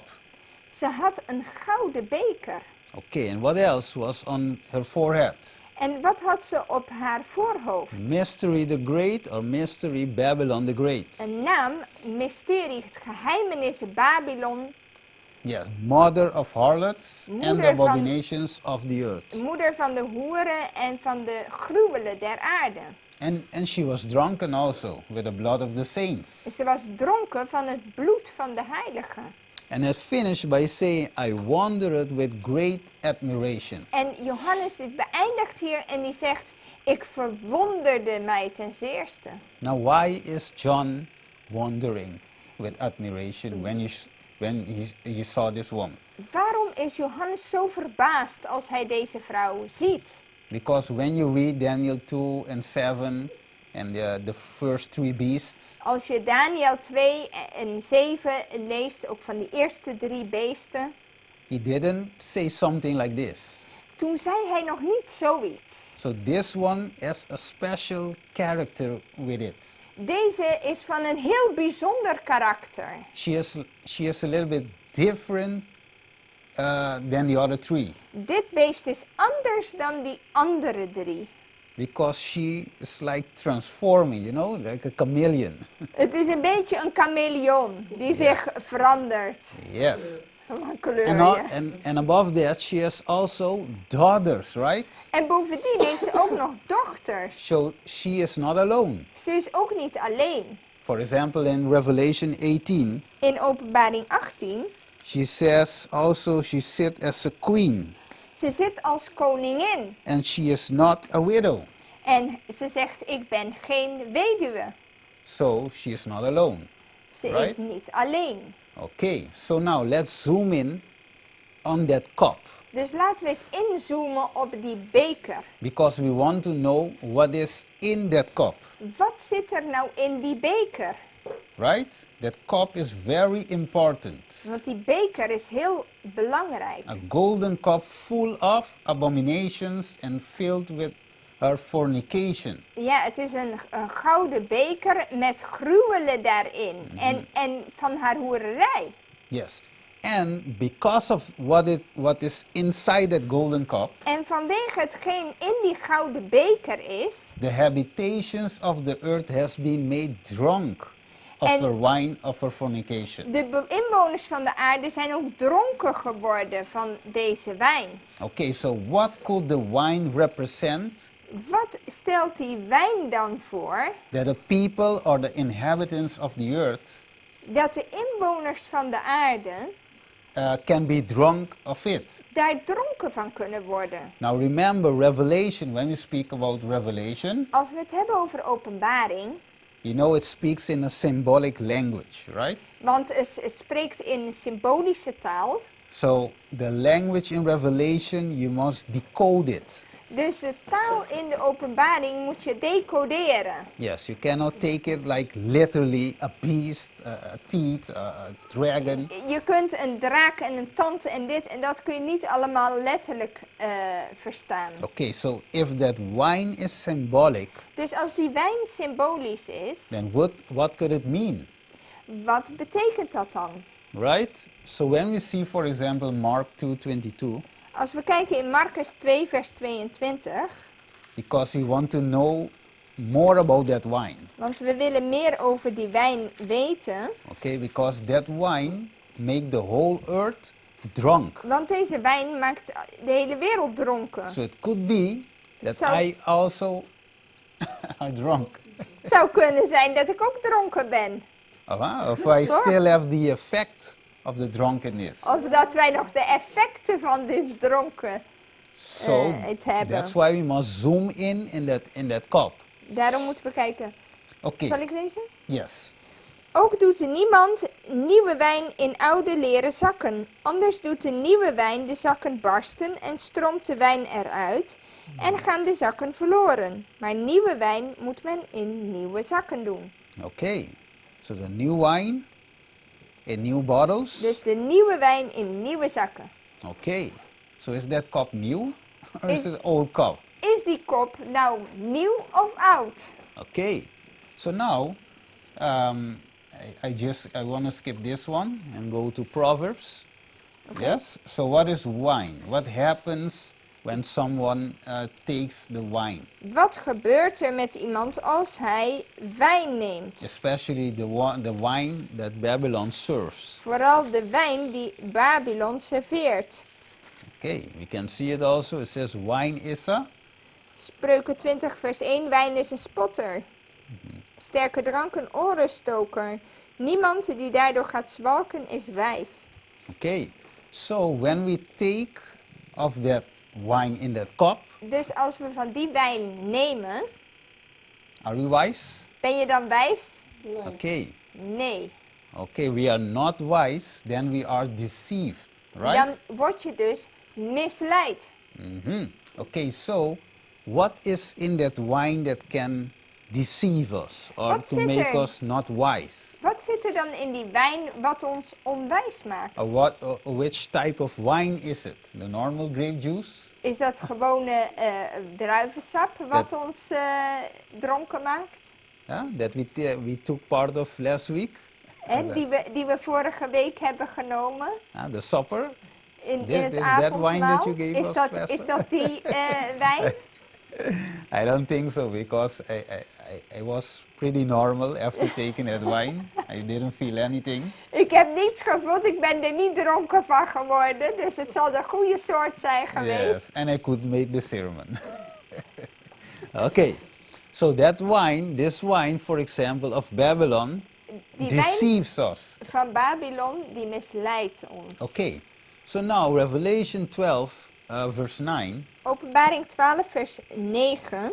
I just want to read just a part of it. It says, so Satan deceives the whole world. Er staat dat de duivel, de Satan, de hele wereld misleidt. Right, so with that wine, Dus met die wijn he can deceive the whole world. kan hij de hele wereld misleiden. So now, are we living in this world? Or another Wonen wij world? in deze wereld? So we don't live in space, right?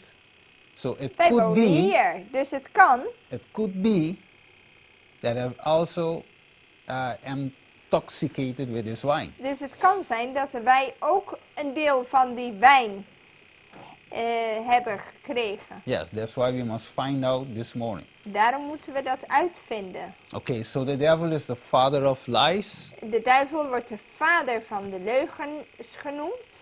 right? He did it from the very beginning. Hij was een leugenaar van de beginnen. You remember that with his tail, he took a third part, En met zijn staart Of nam the hij stars. een derde deel van de sterren mee. right? And we know that the tail represents also lies. We weten dat de staart ook leugens Yes. betekent in de Bijbel. False prophecies, all of that. En valse profetieën. Yeah, you can read it in Isaiah 9:15. In Jesaja 9 vers 15 vind je dat. Right. So, okay, let's go and read something here. We lezen hier een stuk. I will read just a part of it. It says, when the youth attempt to break away from Satan's control, he will redouble his temptation. In other words, do you think that Satan will let someone go just, you just go, you want to accept Jesus, do you think? Ja. Hier staat wanneer de jeugd weg probeert te breken van Satans beheersing, zijn controle, Ja, he will dan gaat redouble. hij zijn pogingen verdubbelen. Okay. Dus dat wil zeggen, je kunt niet zomaar de rijen van Satan verlaten Yes. zonder consequenties. Correct. Taking advantage of their ignorance and inexperience, he attempts to obscure the distinction between right and wrong. Hij slaat een slaatje uit de onwetendheid en de onervarenheid van de jongeren. En zo probeert hij het verschil tussen goed en kwaad te verduisteren. Okay, so just focus on that part. So the wine of Babylon Dus de wijn van Babylon is to keep us in ignorance, is om ons in onwetendheid te houden. right? So that's why we need another wine. Daarom hebben we een andere wijn nodig, een nieuwe wijn, Yes, which will make us wise, right? die ons wijs maakt. Okay, so the great controversy between Christ and Satan De grote strijd tussen Christus en Satan has been carried forward for nearly 6,000 years die al bijna 6000 jaar aan de gang is and is soon to close. en binnenkort tot een afsluiting komt. Okay, so and the wicked one, so Satan redoubles his effort to defeat the work of Christ in man's behalf and fasten souls in his snares. Ja, en de boze die verdubbelt zijn pogingen om het werk van Christus voor de mens te verslaan en om zielen in zijn valstrikken te houden. Okay, and this is the sad part. En dit is het droevige deel. To hold the people in darkness, Hij wil de mensen in duisternis houden. in penitence, In een staat van onbekeerd zijn. till the Savior mediation is ended. En hij probeert dat zo te houden totdat het middelaarswerk van Christus ten einde is. Yes, that's why he's serving that type of wine. Daarom serveert hij deze soort wijn. So this wine is very dangerous. Het is hele gevaarlijke wijn. Okay, because with that wine, he can hold us in ignorance, Want daardoor in houdt hij darkness. ons in onwetendheid, in duisternis. so we cannot think, we cannot reason, Zodat we niet juist redeneren. or make distinction between right or wrong, or holy and unholy. Het verschil niet meer zien tussen wat goed en kwaad is. Tussen heilig en onheilig. Justice and injustice. Rechtvaardigheid en onrechtvaardigheid. Yes, that's why we see, for example, Revelation 14, Daarom zien we Openbaring 14. that God shows us the three angels' message. Dat God ons de 3 engelen boodschap laat zien. Because it's only the gospel, the Want true gospel, Want alleen het ware evangelie that can get our reasoning back. kan ervoor zorgen dat ons redenatievermogen weer recht komt. That's why Weer it's- op het yes. juiste pad komt. That's why it's important what you listen to, Daarom is het zo belangrijk, waar luister je naar?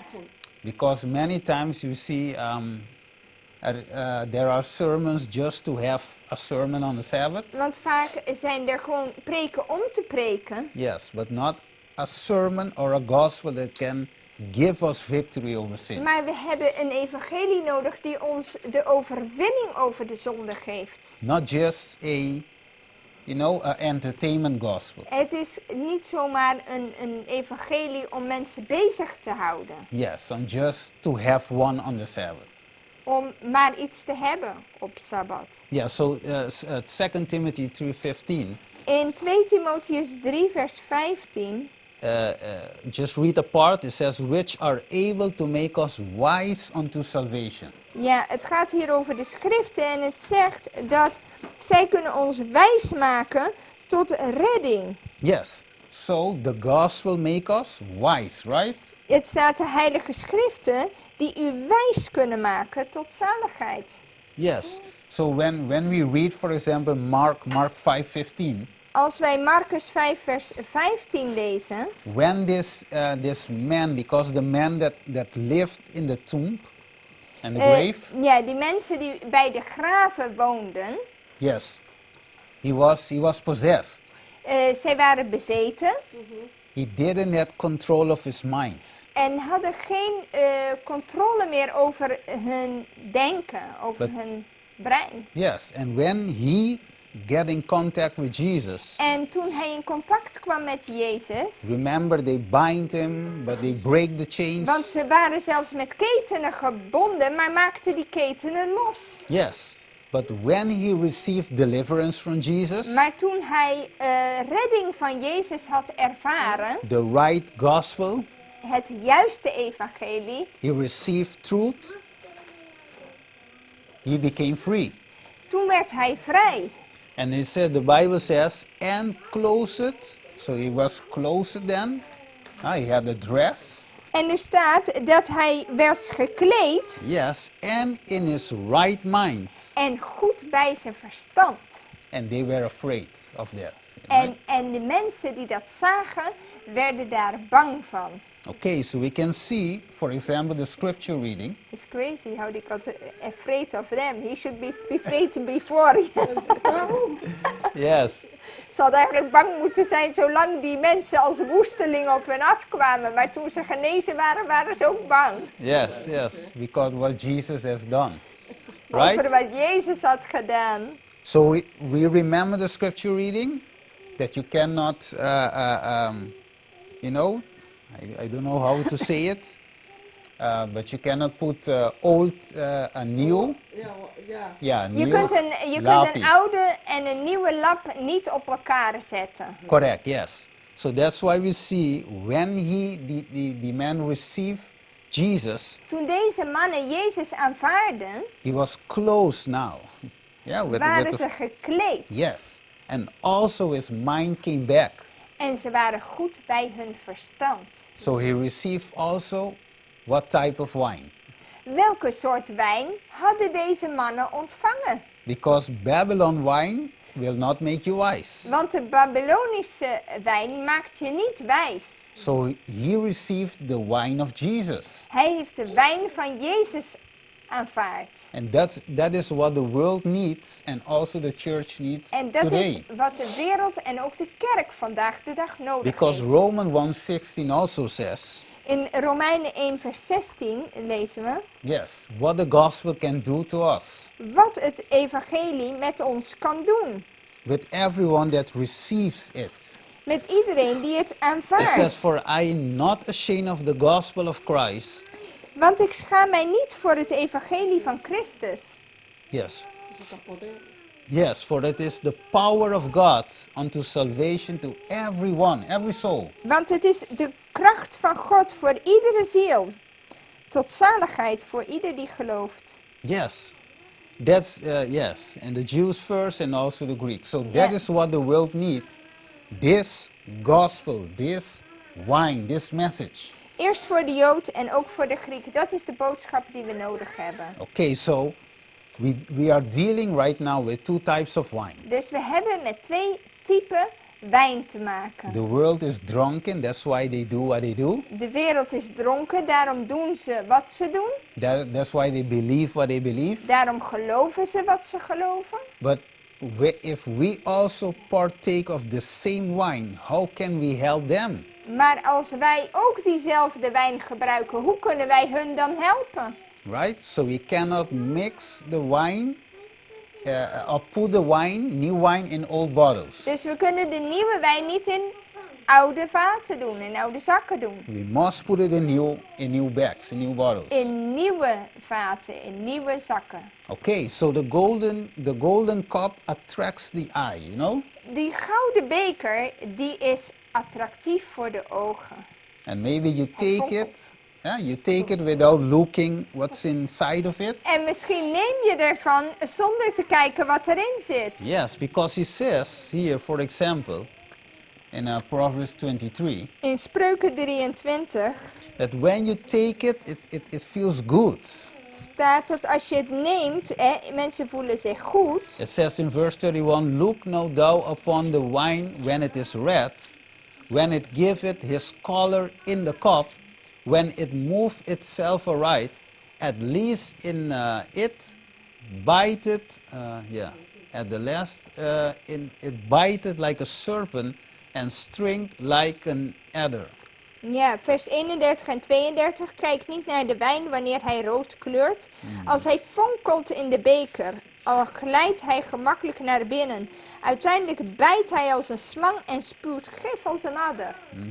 Okay, so maybe you don't notice the effect right away.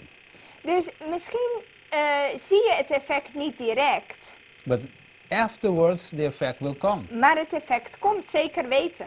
Right? So that's what the Bible says. Dit is wat de Bijbel zegt. So that when Babylon injects us with its poison, Als Babylon ons injecteert met dit vergif, later on when it goes into your bloodstream, als het in je bloedstroom komt, and then you will see, okay, you start feeling dizzy. en dan word je duizelig, You start, you cannot, walk good.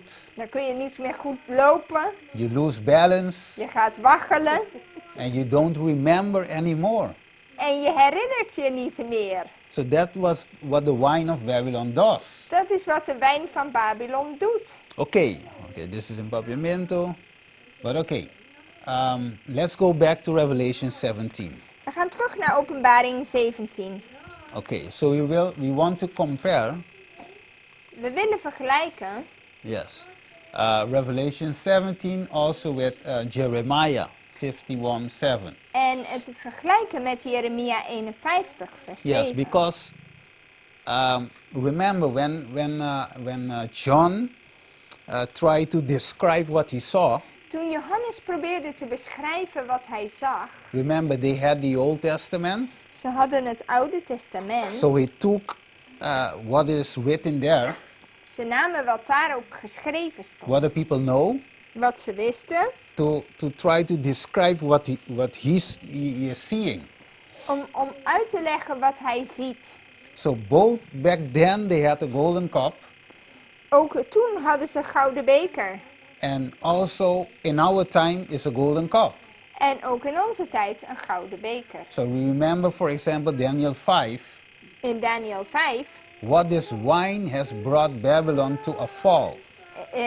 Deze wijn die bracht Babylon ten val. Yes, and judgment came upon Babylon, En- literal Babylon. En het oordeel kwam over het letterlijke Babylon. Okay, so as in the past, so it is now.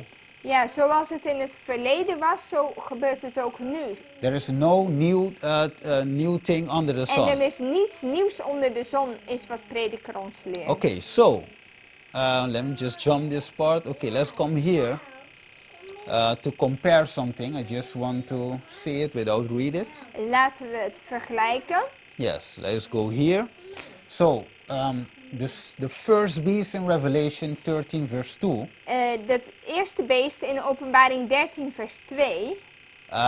We know that according to the Bible, Volgens de Bijbel, this beast has all the beast powers of the first beast in it.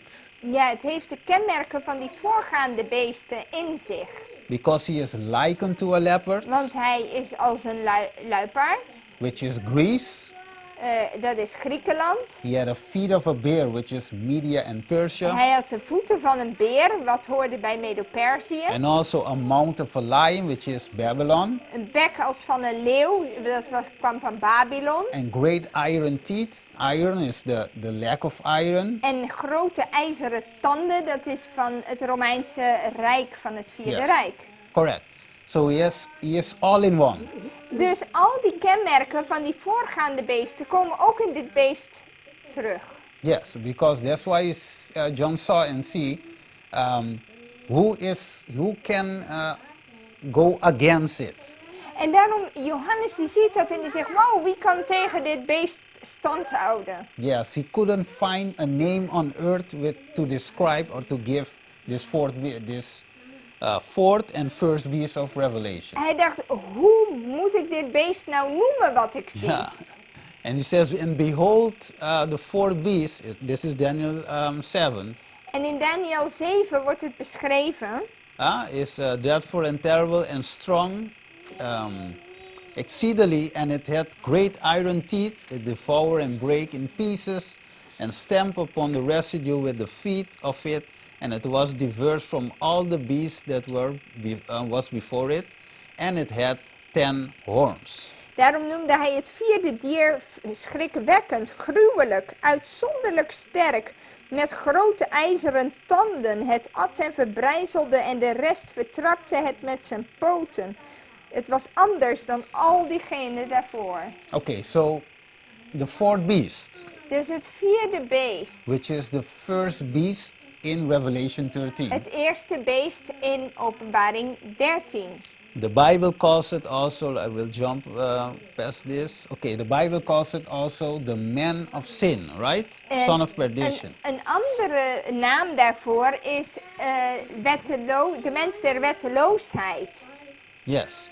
So, like Ellen White says, zoals Ellen White ook schrijft, that the man of sin, the papacy, dat de mens der wetteloosheid, het pausdom, is Satan's right-hand man. Satans rechterhand is. Okay, why? Waarom? Because the devil has given him his throne.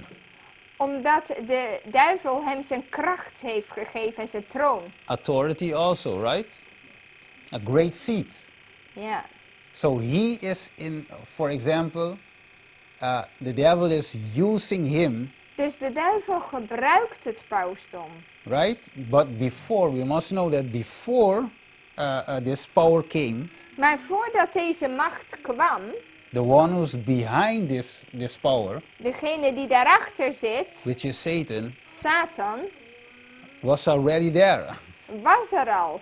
Because it's the same lies from the beginning. Want het zijn dezelfde leugens herhaald vanaf het begin. You will find back in this time.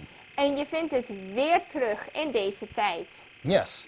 So that's why I will not read all of it. It says that the Roman Church, Ellen White speak in the book Great Controversy. In het boek De Grote Strijd schrijft Zuster White hierover. Yes, and also in the Bible commentary. Ook in het Bijbelcommentaar vind je er meer over. Said there is one point out in the prophecy as the man of sin. He is the representative of Satan. Ja, er is er één die door de profetie aangewezen wordt als de mens der wetteloosheid. En hij is de vertegenwoordiger van Satan. Okay, it's very. Het is heel duidelijk. You even don't want to read it, when you are in front. Zelfs dat je het zelfs niet wil lezen. People will get mad of you. Want mensen kunnen boos op je worden. So you said that my Pope is the representative of Satan. Mijn paus is de vertegenwoordiger van Satan. Hoe durf je? If you were a Catholic still, you won't accept that, right? Als je nog steeds een Rooms-Katholiek was, zou je dat niet zomaar 1, 2, 3 aannemen. But that's the truth. Maar dat is wel de waarheid. So the papacy. Dus het pausdom has received power, seat and great authority. Heeft macht en zijn troon en grote autoriteit ontvangen. Okay, that's why they cannot turn back. Daarom kunnen ze niet terugkeren. And that's why it's a judgment placed upon this harlot woman. En oordeel wordt uitgesproken hierover. Okay, so now when we read it, for example, the dragon was cast down, the old serpent, De Satan werd uit de hemel gegooid, die oude slang, the father of lies, de vader der leugen.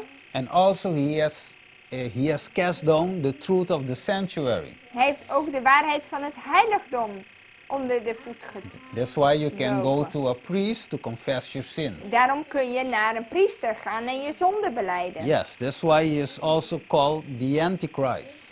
Daarom wordt hij ook antichrist genoemd. In place of Christ. In de plaats van Christus. He is substituting Christ. Ja, Right? je plaatsvervanger. And also we say, the Bible says he tried to make change in times and law. Hij heeft de wetten en tijden proberen te veranderen. Okay, so I just going a little bit fast, then I will slow down on the last part. Ik ga hier wat sneller doorheen en we gaan wat langzamer op het laatst. Yes. Okay. So he is a deceiver. Hij is een misleider And the Antichrist. en de antichrist.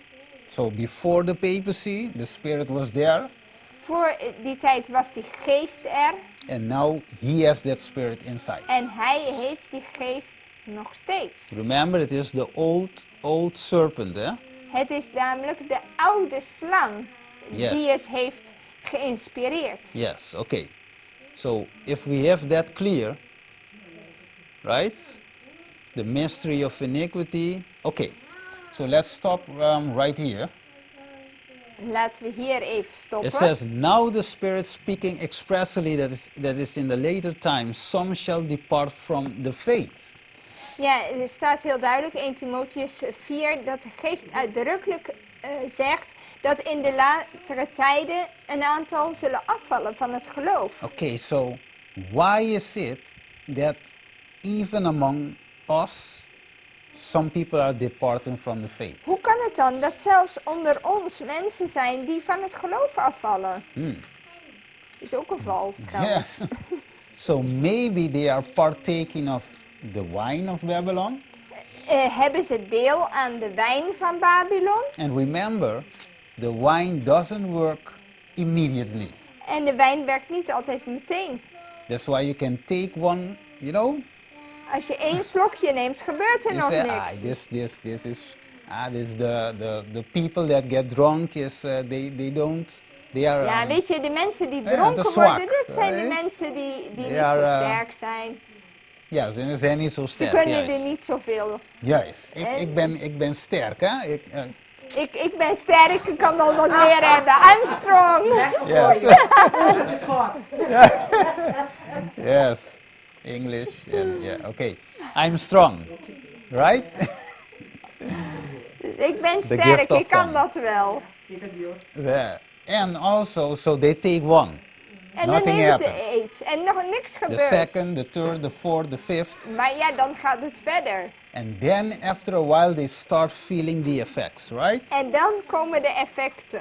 And that's why afterwards you see people falling of the faith. En dan zie je mensen afvallen van het geloof. They listen to the seducing spirit, doctrines of devil, Ze wenden zich tot misleidende geesten en leringen van demonen. okay, right? So the demons they enter everywhere. De demonen komen overal binnen. Yes, this is the spirit of the Antichrist. Dat is de geest van de antichrist. It says the great controversy. Okay, we know that it's for 6,000 years. De grote strijd is al 6000 jaar bijna aan de Yes. gang. Okay, so here we comes, and it says here, I will skip a lot of parts. It says, Babylon's wine consists of its poisonous false doctrines. Dus Babylons wijn bestaat uit zijn giftige valse leerstellingen. The great sin charges against Babylon is De grootste zonde die tegen Babylon gehouden wordt. that he made all nations drink of the wine of the wrath of her Ja, fornication. die haar aangerekend wordt, is dat ze alle naties heeft doen drinken van de wijn van de toorn, van haar This torenrij. cup of intoxication, En deze giftige beker, which she presents to the world, die zij aan de wereld voorstelt, what does it represent? is een symbool van wat?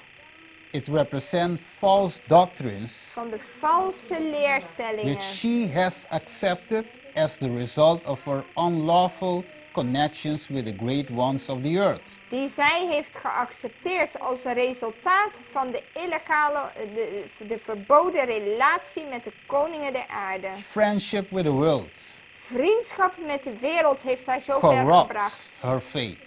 En heeft haar geloof corrupt And her gemaakt. turn she exerts a corrupting influence upon the world En daardoor heeft ze ook een corrupte invloed op de wereld. by teaching doctrines which are opposed to the plainest statements of the Word of God. Want ze leren leerstellingen die lijnrecht indruisen tegen het woord van God. So Babylon poisons. Dus Babylon vergiftigt. His poisonous doctrine is the wine of error. Het is de giftige dwalingen die ze brengen. Alright, so if we take things of Babylon, Als we dingen van Babylon nemen, what will happen? wat gaat er dan gebeuren? No matter what doctrine, what type of thing you take from that cup, Wat van deel je ook accepteert uit die beker, you will be drunk. dan zul je dronken worden. So if we start, for example, to celebrating whatever, Valentine's Day, for example, Dus als we Valentijnsdag gaan vieren, maybe we change the name and we don't say Valentine, we say Day of Love. laten we het veranderen in de dag van de liefde. In For plaats van example, Valentijns. just to take Gewoon one. als een voorbeeldje. Then we are partaking of Dan doen we mee aan wat? Babylon's wine. De wijn van Babylon. Yes, because Babylon in that cup has Valentine's Day. Want in die kop Yes. zit Valentijnsdag. Yes, and a lot of other pagan feasts. En nog een heleboel andere heidense feesten. So we cannot, for example, use the wine because We kunnen dus die wijn niet zomaar gebruiken. without getting drunk. Zonder dat we dronken daarvan worden. Even though we don't feel it now, it will come afterward. Ook al mogen we het niet direct voelen. Okay, so before we go to the wine of Jesus, the Voordat we pure naar wine, de wijn van Jezus gaan, de pure wijn, the unfermented die ongefermenteerde wine, wijn, yes. Okay, we must remember that Satan and his allies and also the papacy have their own way of salvation. moeten we weten dat de duivel en ook zijn handlangers en het pausdom hun eigen weg tot redding hebben. That's why they have that type of wine. Daarom hebben ze die soort wijn. The way, because Jesus says, for example, I am the way, the truth and life. Jezus zegt, ik ben de weg, de waarheid en het leven. And the way of God is in the sanctuary. En hij zegt, uw weg, o God, is in het heiligdom. But remember, the little horn, Maar de kleine hoorn, which is the papacy, die het pausdom voorstelt, has thrown down the truth of the sanctuary. heeft de leer van het heiligdom op de grond gegooid. And this is it. En dit is het. It says in great controversy, the papacy is well adopted to meet the wants of all these. Ja, in de grote strijd staat, het pausdom die is goed aangepast om de behoeften van iedereen zich daaraan aan te passen. And he is prepared for two classes of mankind. Het is voorbereid op 2 klassen van de mensheid. Embracing what? Nearly the whole world. En dat omvat bijna de hele wereld. And it says, for example, those who would be saved in by their merits. De ene groep is diegenen die geloven dat ze door hun eigen verdiensten gered kunnen worden. Do you know why now the man that was set free by Jesus had clothes, new clothes on? Waarom had die man, die bezetene, nieuwe kleren aan? Because he was free. Hij was vrij. Yeah. Ja, gerechtigheid. He had the hè? righteousness of Jesus, Hij had de gerechtigheid van Jezus. which is also victory over sin. En dat betekent ook overwinning over de zonde. Because remember, the devil holds us in darkness, in sin. Want de duivel houdt ons juist in duisternis, in de zonde vast. And the man was bound with chains. En deze man was met ketenen gebonden. And also the Bible says the chains are sins. En de Bijbel noemt deze ketenen ook wel de ketenen der zonde. It says, and those who will be saved in their sins. En die andere groep zijn de mensen die geloven dat ze in hun zonde gered zullen Do we worden. hear such wine today in our churches? Horen wij deze wijn in onze gemeente? Because Babylon, we know they teach their thing, the daughters teach it. Babylon leert het, andere kerken So leren there is het. no discussion about mother and her daughters. Dus er there's- is geen there's their verschil tussen doctrine. moeder en dochters. But we see that also God's remnant people is also affected by that wine. Maar Gods volk wordt ook, die krijgt ook met deze effecten besmet met deze Yes. leerstellingen. That we can be saved or we can be sinning till the end. Dat we door kunnen gaan met zondigen tot het einde. And En you dat know- we in onze zonde gered worden. Yes, and the devil is laughing, because he know that here is the secret of its power. En de duivel lacht, want hij weet dat hierin zijn kracht, het geheim van zijn kracht ligt. Yes, because even though the papacy is not standing in our pulpits, Want ook al hebben we het pausdom niet direct op onze kansel staan, their allies will stand in our pulpits. maar degene met wie ze verbonden zijn, staan wel in onze And kansels. even though it's not a Jesuit, En hoewel het misschien niet direct een Jezuïet is, it could be someone of our own who is infected by that poison. misschien iemand van onszelf die Adventist is, maar die geïnfecteerd is met deze wijn. Yes, that's why Jesus, when he came, he set the captives free. Daarom zei Jezus, ik ben gekomen om de gevangenen vrij te And maken. where the Spirit of the Lord is, there is liberty. En waar de geest des Heren is, daar is vrijheid. You shall know the true wine, the U message, zult de leer begrijpen, u zult weten. the true gospel, Het ware evangelie. and then you will be made free. En dat zal je vrijmaken. Okay, and that's why it says in Colossians 1:13, Daarom zegt het in Colossense 1 vers who had 13. delivered us from the power of darkness Die ons gered heeft uit de macht van de and duisternis. had translated us into the kingdom of his dear Son. En ons overgebracht heeft in het koninkrijk van zijn lieve zoon. Yes, so no man putteth a piece of a new garment upon an old. Dus niemand die zet een nieuw stuk op een oud kledingstuk. That's why we must receive. We cannot be saved in our own merits, We but we kunnen need, niet in onze eigen verdiensten gered worden. but we need a full new clothes. We hebben helemaal nieuwe kleren nodig. And we cannot put a new wine in an old bottle. We kunnen ook geen nieuwe wijn in een oude zak stoppen. Right, you see that? We must be clothed in his own spotless righteousness. Maar in de onbesmette gerechtigheid van Christus, daarmee moeten we worden bekleed. Now, what does it mean you cannot put new wine in old bottle? Wat betekent het dat je nieuwe wijn niet in oude zakken moet steken? I will not read all of it, Ik zal niet alles lezen. but let's start with the part in red. Laten we met het stukje in rood beginnen. It says, but both his disciples, listen very carefully, Luister heel precies. both the disciples of John, right, Zijn discipelen en de discipelen van Johannes misapprehended pasten verkeerd toe. the relation of his teaching De relatie van zijn lering to the doctrines of the scribes and Pharisees. met de leerstelling van de fariseeën en schriftgeleerden. That's why Jesus said, hold on, you cannot mix two things together. Jezus zegt, die beide dingen, de leer van de fariseeën en schriftgeleerden en mijn leer, kun je niet verenigen. Yes, do you remember, for example, why did God allow, what do you call it, the great disappointment? Waarom had je de grote teleurstelling in the beginning of our movement? in het begin van onze beweging? Because they also had, they also had things in their mind Ze that hadden- must be taken away. Ze hadden ook dingen in hun geest die niet goed waren. So God has to purify that mind. God die moest ons reinigen.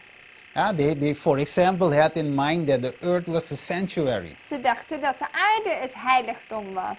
So God must change all their thoughts and Dus- give them the new wine. Dus God die moest hun de nieuwe wijn schenken. And the other people that left En die the mensen movement, die de beweging verlieten, their bottles could not hold the new wine. hun zakken konden die nieuwe wijn niet verdragen. That's why he said the disciple of John had sought to unite the teaching of the reformer with the doctrines held by the Jewish leaders. De discipelen van Johannes die probeerden de leer van de hervormer met de leringen van de Joodse leiders te verbinden. But the teaching of the scribes and Pharisees was fast hesitant to decay. Maar de leringen van de schriftgeleerden en fariseeën was snel aan het afbrokkelen, Ja. vergaan. Because yes, and to unite the truth with their jargon of tradition will make confusion worse and confounded. Ja, en om de waarheid te verbinden met die tradities waar ze aan vasthielden, dat bracht alleen maar verwarring. En maakte het Do you dieper. see right now why Revelation 18:4 is more deeper than we thought? Zie je nou dat Openbaring 18 vers 4 veel dieper is dan wij We dachten? can come out physically, yes, We we are kunnen here. lichamelijk eruit komen. But maybe we are mixing, right? Maar misschien proberen we nog de leer van de fariseeën en schriftgeleerden Yes. met de zuivere leringen van het woord te And now, mixen. the Pharisees and the scribes, are they part of God's movement back then? Waren de fariseeën en schriftgeleerden dan nog steeds een onderdeel van de kerk? They were not Babylon. Ze waren niet Babylon. Because Babylon, in that time, literal Babylon was not them. Want ze waren niet het letterlijk Babel, ze waren daar geen deel van. But they were infected by the same poison. Maar ze waren wel met dezelfde vergif, waren ze besmet. Could it be today is the same? Zou het vandaag de dag op dezelfde manier kunnen gebeuren? The Bible said yes. De Bijbel zegt ja. There is no new thing under the sun. Er is niets nieuws onder de zon. The same thing that happened in the past Hetzelfde wat er gebeurde in de is the verleden same tijd. thing that is happening right now. Is hetzelfde wat nu gebeurt. So that's why God needs new bottles, new vessels today. Daarom heeft God nieuwe vaten nodig. He wants to fill us with His wine. Hij wil ons vullen met zijn wijn. If we are still holding to all those points, En als we nog steeds aan al die punten vasthouden, we will not be fit to receive that new wine. dan zullen we niet rijp zijn om deze nieuwe wijn te ontvangen. The principle presented by Christ, the matter of observing feasts, of praying to God, could not be properly united the forms and ceremonies of the Phariseeism. De principes die gepresenteerd zijn door Christus en de manier hoe de feesten werden gehouden, het gebed was, ja, ik lees hem vandaar,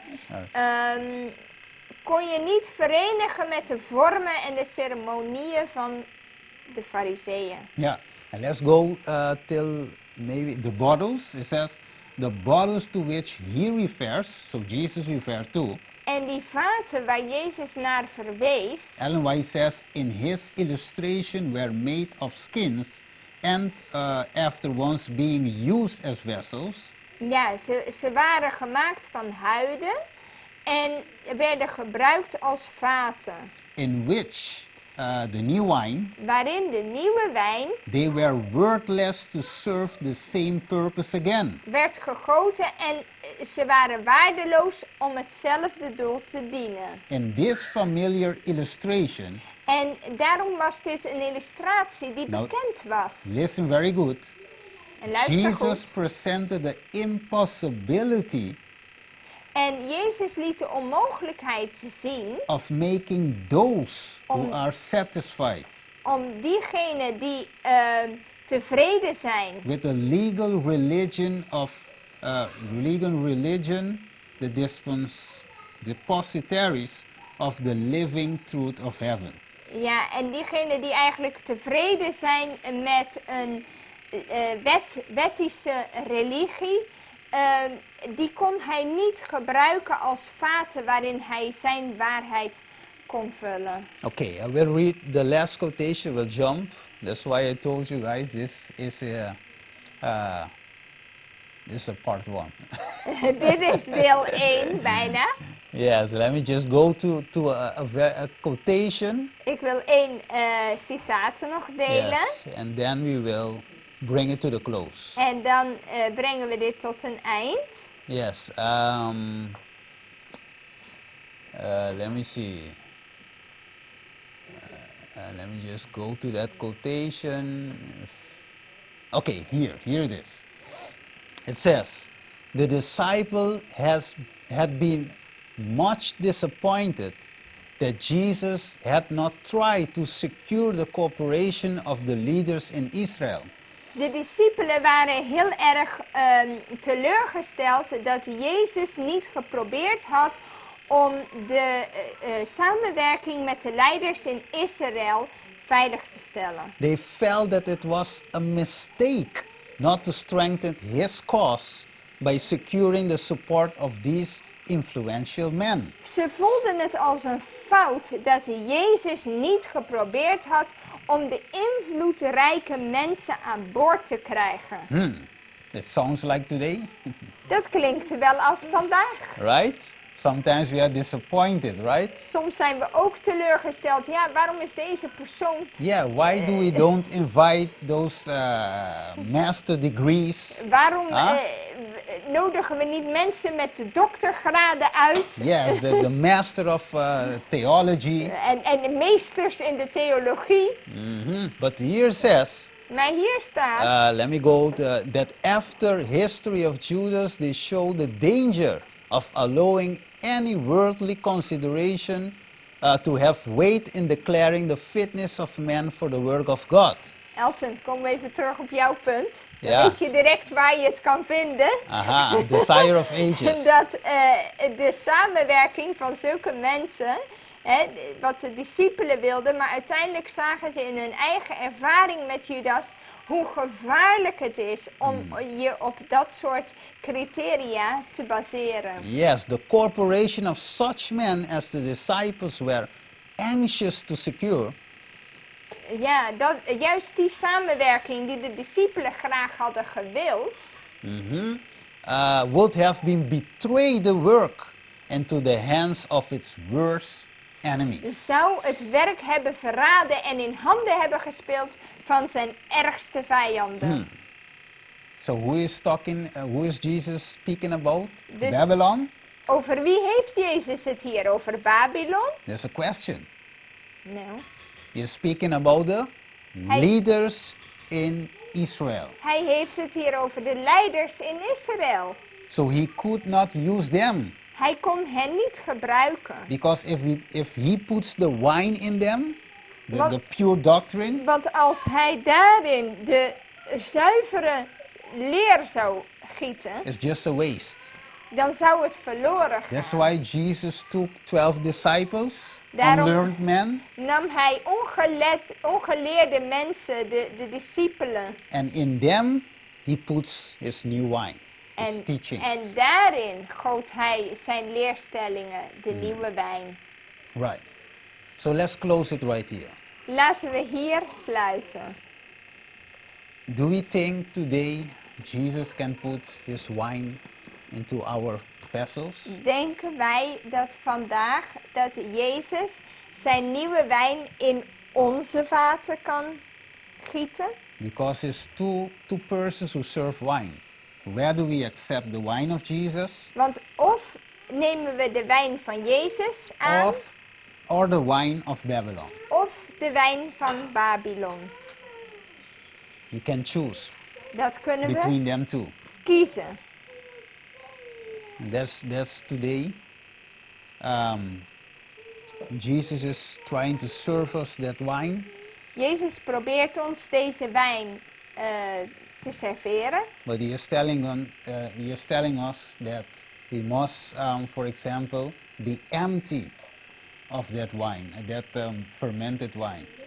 Ja, en hij wil ons dat geven, maar we moeten die gefermenteerde wijn kwijt. So he can put his wine. Zodat hij zijn wijn in ons kan gieten. Who wants that new wine? Wie wil die nieuwe wijn? That means that we have to get rid of the old one. Dat betekent dat we de oude dan weg moeten doen. And the old one is very delicious, En die smaakt ook goed, right? Because volgens velen. many people like to take it. Want velen die nemen het. It's very common. Het is heel erg algemeen. But remember, Jesus has served the best or the wine in the feast of Canaan. Maar je ziet dat Jezus die serveerde de wijn in Cana. And when they took of it, he said, En toen ze daarvan namen, "Why did you save the best for the last?" toen zeiden ze, waarom heb je het beste voor het laatst gehouden? Because everybody served the best first. Want iedereen die serveert eerst de And when beste. everybody is drunken, En als iedereen gedronken heeft, then they will take the less better wine. dan nemen ze de mindere. So God has saved the three angels' message for Maar the God die last. heeft het 3 engelen boodschap voor het laatst gehouden. The everlasting gospel. Het eeuwige evangelie. So we can be partakers of that wine Zodat we deel mogen hebben aan die wijn. and can be saved En gered kunnen and worden. save others. En anderen mogen redden. Let's pray. Laten we bidden. Our Father,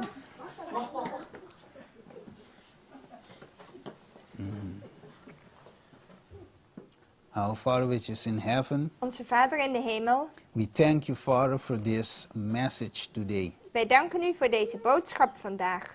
that you may bring us back in another time, Dat u ons opnieuw terug mag so we brengen. can dig deeper in this parable.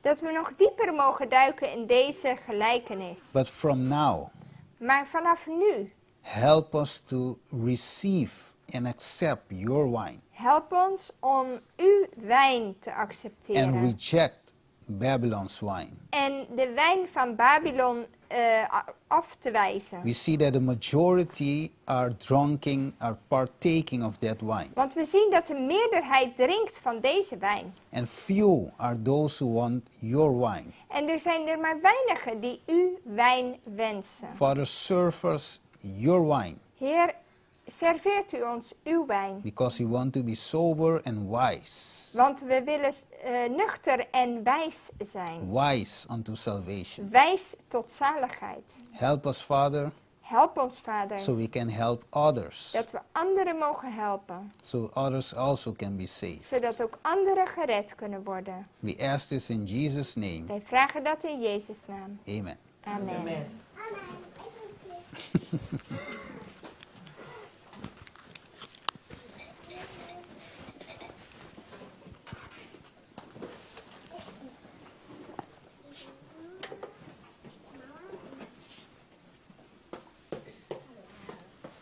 Yes. Masti.